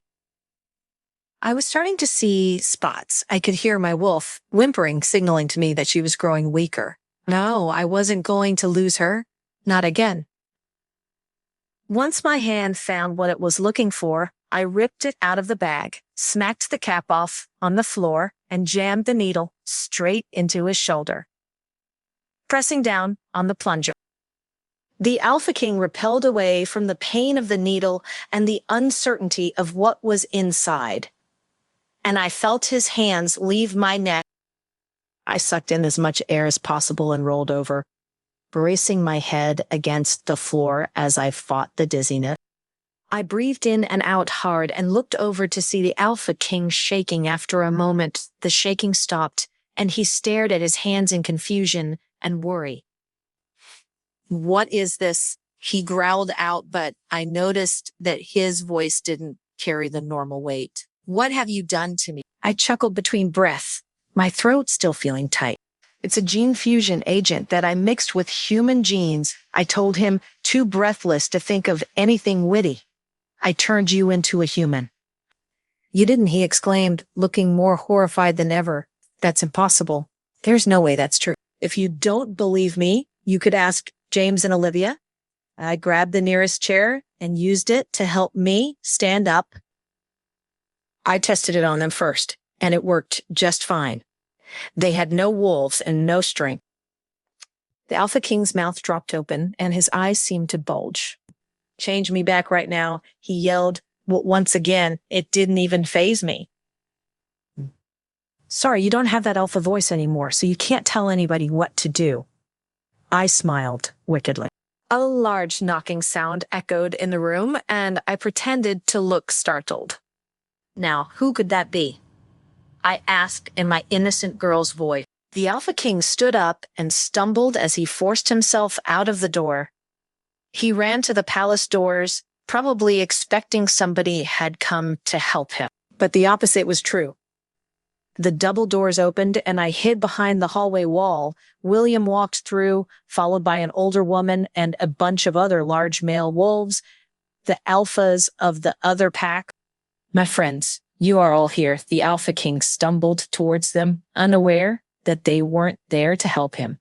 "I need your help." His voice was barely audible anymore, nothing like it was before. See, William's clear voice rang out and echoed through the giant foyer. Did I not tell you that he would be in a weakened state, even further proof of his alliance with the humans? The rumors are true. There was murmuring from the other alphas, and the Alpha King spluttered as he realized that they were actually against him. Don't you dare talk to me like that. Boy, he attempted to growl out. I'm your Alpha King, and you will respect me. Is it not true, though, that you are only Alpha King due to dishonorable means, though? William continued clearly, and they all murmured even louder. He then turned to the alphas beside him. I'm sure you all heard the recording of the Alpha King making an arrangement with Victoria, the human lab leader. Am I right?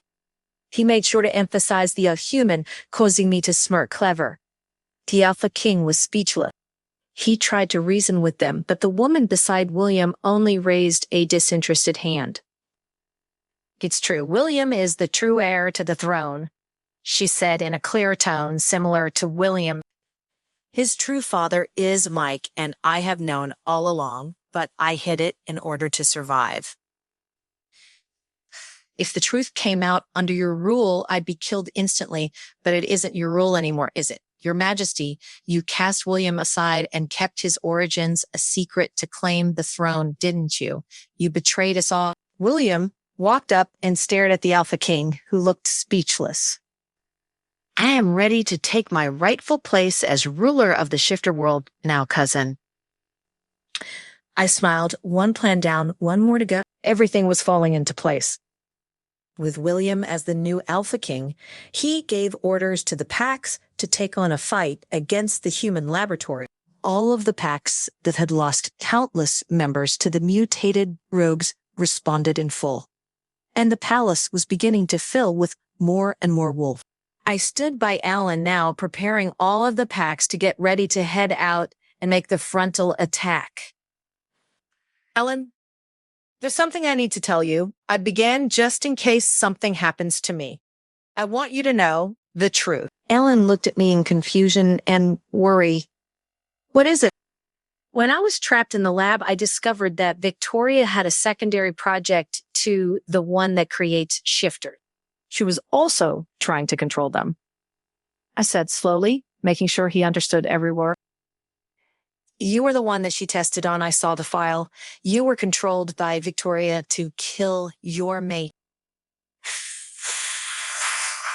Fuck, Alan screamed out to the world, releasing his anger. All this time it was her fault. I vow that woman will have her karma before the day is through. One of the other alphas heard the commotion and came forward. It turned out to be the alpha of the pack Alan used to be a part of. The young man looked devastated. If that was true, then your spot in our pack is still valid. You have broken no laws. You can come home. I'll live well. I royally screwed this up. No, Alan glanced at me. I appreciate the offer, but I am home. I am Beta Alan of the Silver Moon Pack now, and that is never going to change. A smile broke over my face at his words, and I couldn't help but step forward and wrap Alan in a hug. Just in case, I said with a wink. Don't tell Simon about that, or I won't survive. Either way, Alan replied with a laugh. I couldn't blame him for laughing. My emotions were on a high as well. After a month of planning and working, we were finally doing it. We were finally going to get Simon. I just hoped that he was still okay when we got there. Once we arrived, we headed directly into the lab with the help of William and all of the other pack shifters. I was able to get into the lab smoothly and easily while they distracted the forces outside. As soon as I slipped inside, I could see that the security was highly upgraded. But I had expected that. I allowed some of my mutations to come through and disguised myself as a mutated rogue before continuing on. Simon, I called out over our bond.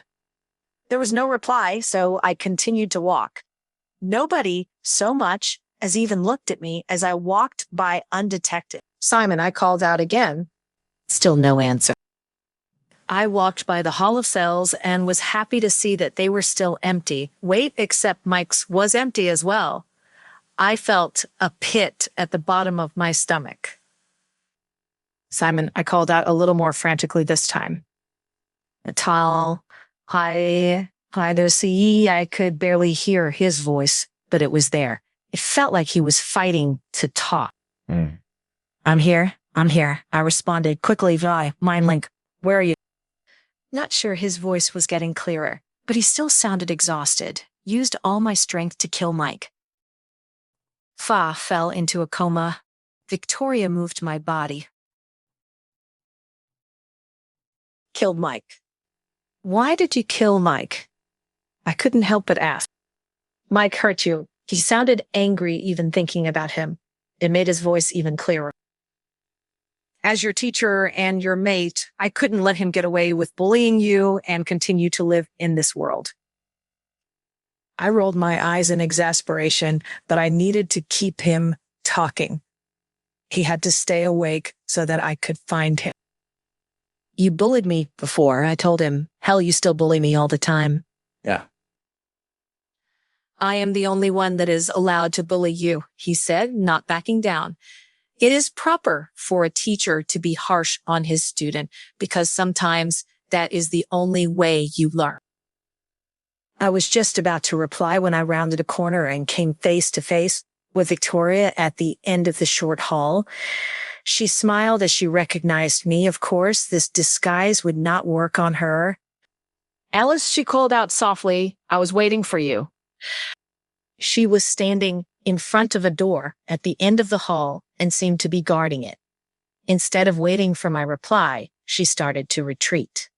I started to run after her, but then from inside the room stepped out the largest mutated rogue that I had ever seen, and it looked just like Simon. Chapter 49. Alice's Pop. Victoria stood in the doorway and watched as the giant beast stepped closer and closer to me. The fact that she had created a mutated rogue to look like Simon with the intention of upsetting me really pissed me off, and I cracked my neck from side to side. I wouldn't let this thing give Simon a bad name.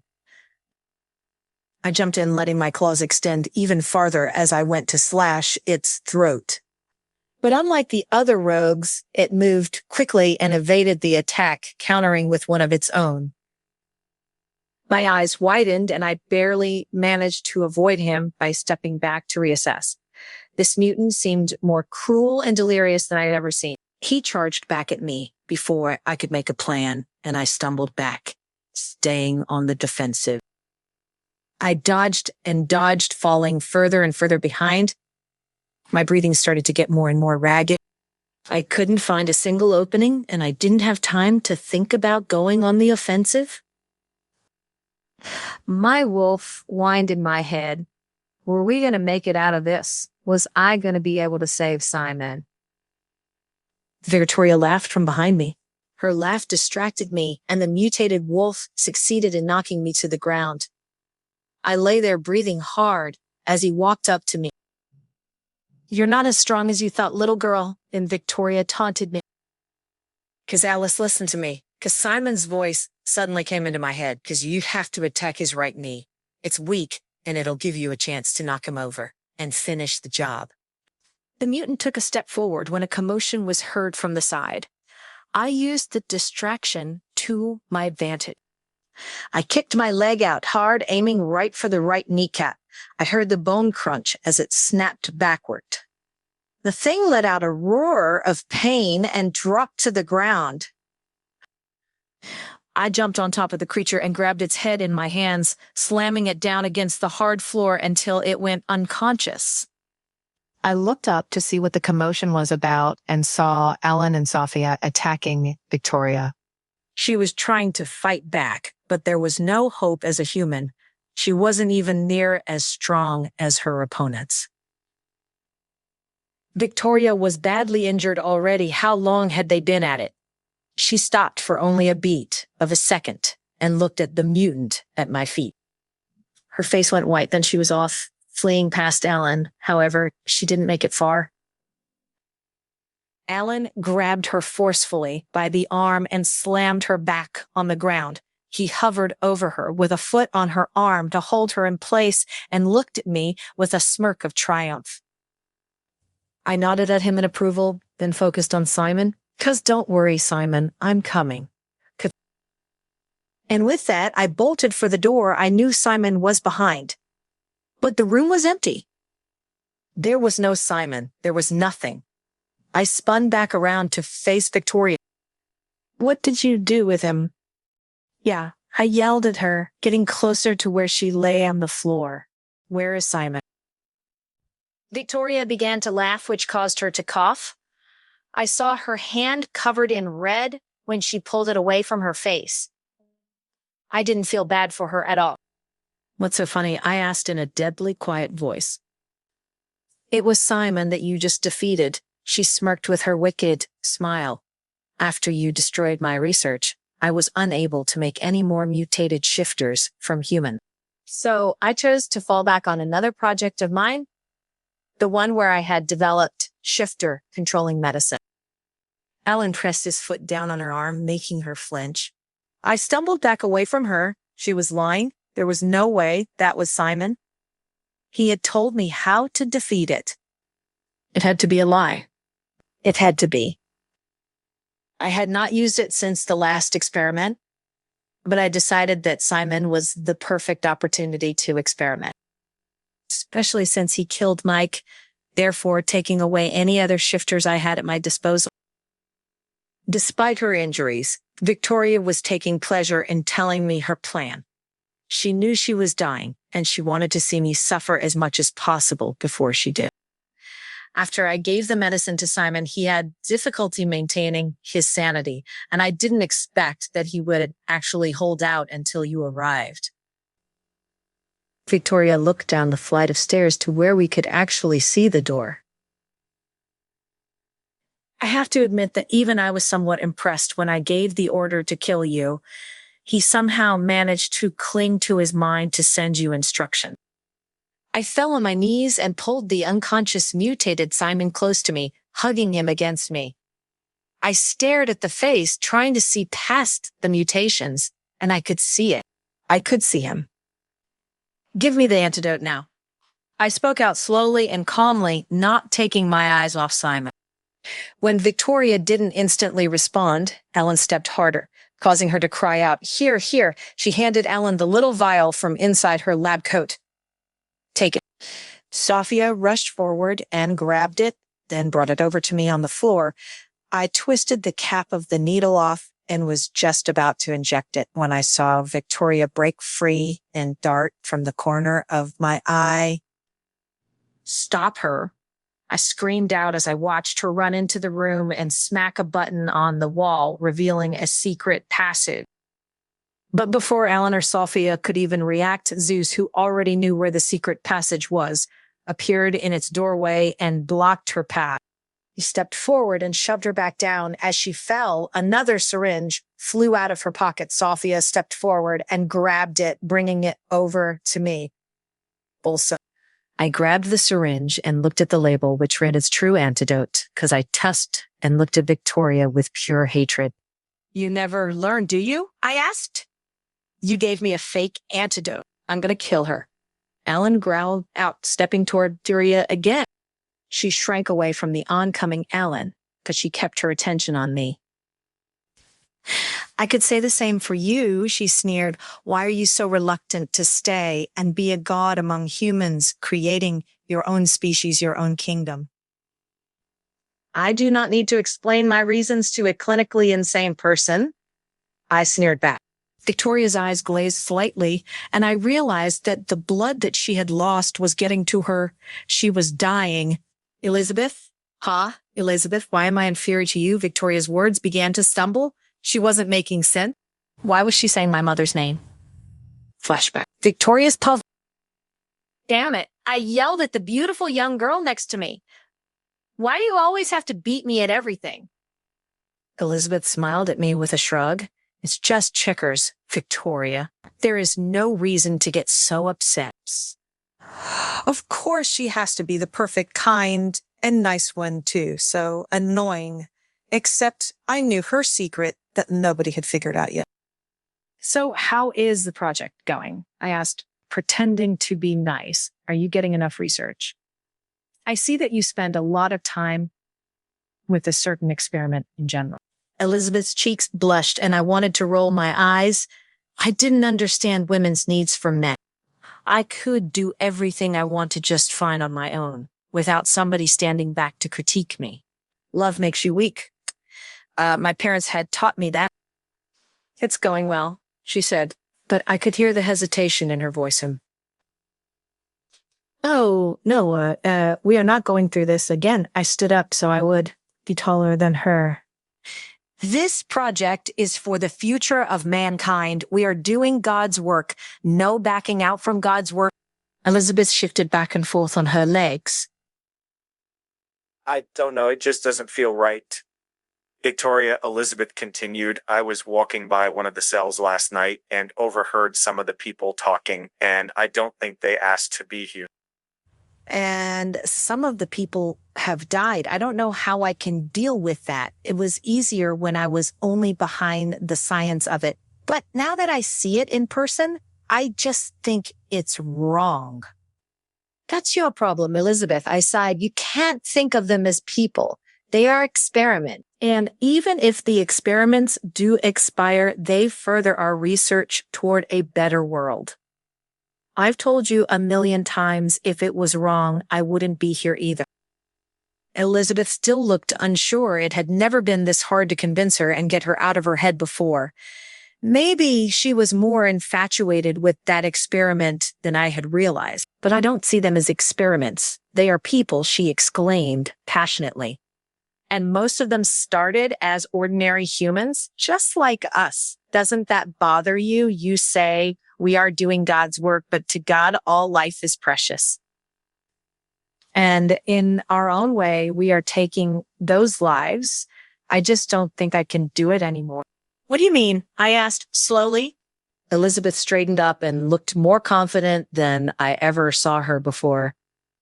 I'm going to give my notice. I'm leaving. She paused. I'm sorry, Victoria. I know this project means a lot to you, but the lives of these people mean more to me. And with that, she walked out of the door, leaving me standing there with my mouth wide open. After a moment of hesitation, I decided to follow her. I was always good at sneaking around, so it wasn't hard to follow her without getting noticed. But when I saw her enter a specific room, my rage almost gave me away. She had gone to see him again, the experiment. This had to be all his fault. I would have to take care of this experiment that was making her think of leaving. I needed Elizabeth too much to let her leave. Now she couldn't leave me. She couldn't. I felt something snap inside of me. Yes, I would do what I had to do in order to promote the project. Even if that meant killing her beloved experiment. Flashback in. Alice's pub. The alarm rang in the building. We have to go, I announced. I set a fire at the base of the lab and it must be beginning to spread. Ellen bent down and helped me pick up Simon as Sophia created a portal in front of us. What should we do with her? Zeus asked, gesturing to Victoria, who had slumped over and was talking to herself as she stared at the ceiling. I don't want to put her out of her misery. I said coldly, she deserves a slow, painful death where she loses her mind. It's only fitting. Zeus nodded in acknowledgement and glared at the woman who had ruined his and his family's lives. I gestured him forward. Zeus, go through the portal first and be ready for us, I told him and watched him disappear. Alan and I began to walk to the portal as well. I could hear the ragged breathing of Simon in between us. Don't worry, Simon, I'm taking you home, I whispered softly to him. I heard a gurgled chuckle from behind me and turned to see Victoria laughing. Even in the face of death, she wasn't going down without a jab. Victoria continued, sounding more lucid. Maybe my work wasn't all in vain. Her eyes then grew dark. I could see them beginning to glaze over. Beware, Alice. because I can see your future clearly now, and all I see is doom. I brushed her words off as the delusions of a dying woman, but I didn't know yet how true they really were. And with that, we stepped into the portal. Chapter 50, Simon's pause. I was 12 years old, and I was staring down at my dead father at my feet. My older brother stood next to me, and when he reached out, I smacked his hand away. That's our father. Why did you kill him? I yelled at him. Everything dissolved and zoomed by as another scene developed around me. It was now the day I left my homeland. Standing beside my brother was my now dead uncle. It pained me to see him again. I, on the other hand, was fuming. This is all your fault. I sneered at my brother, hiding the hurt that I was feeling inside. You are an evil man who murdered his own father. They'll never forgive you for this and make sure the world knows the truth. My brother was speechless as I hurled my accusations. He was always seen as gentle and trustworthy and was hurt by my words. My sister howled in the middle of it all, trying to make us both see reason. I rushed out of the house with my sister still crying and calling for me to come back. And my uncle followed behind me and left with me that day. He essentially took me under his wing, but not in a good way. I was taught by my uncle to do all kinds of horrible deeds and how to use them to take revenge on my brother, who is now the residing Alpha King of America. After everything I had done, I thought there was no hope left for me until I met a girl who reminded me of what life was supposed to be like. She showed me that it wasn't supposed to be dark and heavy all of the time, but rather full of light.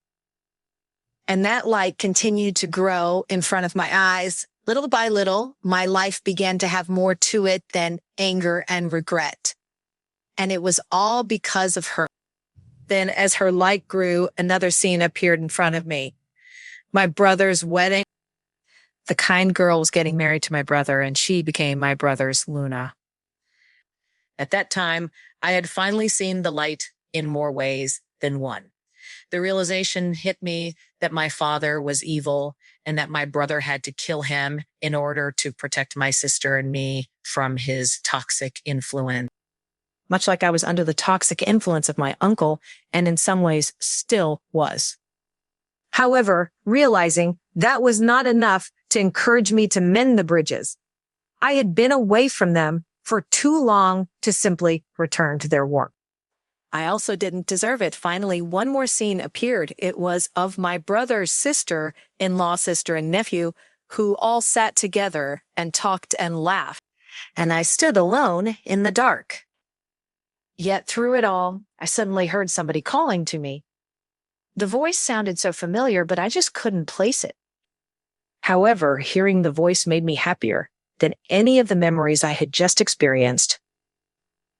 My mind brought her name back to me like a sweet kiss. Alice. I turned my head and saw her, all the stages of her. The first moment I met her underneath the moonlight, it was the Alice who was scarred, then the Alice who had trained with me in the grove. Following that was the Alice with a beard, bringing a smile to my face, and the Alice who was curled up against me in the cold mountain air. Then there was the Alice who had fought Olivia for me, the Alice who grabbed my sleeve and did not allow me to leave, the Alice who had the opportunity to escape and stayed behind, the Alice who swore that if she liked something, she would definitely get it. Alice. My eyes suddenly shot open as I lay in our bed. Alice's red eyes were there, staring down at me. I couldn't tell if it was a dream or reality, but either way, I was happy. Alice suddenly pounced on me and hugged me tightly, and I felt burning tears wet my bare chest. My heart squeezed uncomfortably. Alice was crying. Had I made Alice cry? This had to be reality, because I would never imagine something like that. I brought my hand up and slowly touched the top of Alice's head, rubbing it in a soothing motion. Simon Alice's voice was nasal as she whispered against my chest. I told you I always get what I want, even if I had to go to God himself. I was going to drag you back to me.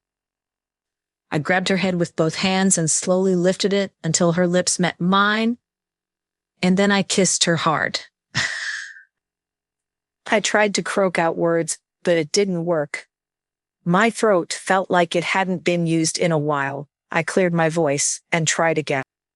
I know, Alice, I feathered kisses around her face. I have been waiting for you to run towards me steadfastly and with no regrets. Thank you for not giving up on me. I could never give up on you, Alice whispered. She paused as her cheeks flushed, but she looked determined in what she was about to say.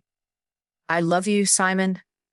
I felt my lips crack as the grin spread across my face. I rubbed my thumb over her bottom lip and stared into her eyes, teasing her by delaying my response. Alice finally jabbed her fingers into my ribs in response, causing me to laugh. I love you, Alice, I answered in reply and was rewarded with the most glowing, stunning smile that I had ever seen in my life. I gripped the base of her neck, ready to pull her in and consummate our confessions of love. But just as my lips pressed against hers, I heard the door open. Terrible timing, guys, I yelled out. I had expected to see Alan and Sophia, but I did a double take as I watched someone else walk through the door. Even if I was dreaming about them, I never imagined that I would actually get to see my family again anytime soon. But here they were. Alice quickly climbed off of me, despite my insistence that she stay. Sophia did appear finally and walked in first with the largest grin on her face. Then following close behind were my brother and my sister-in-law.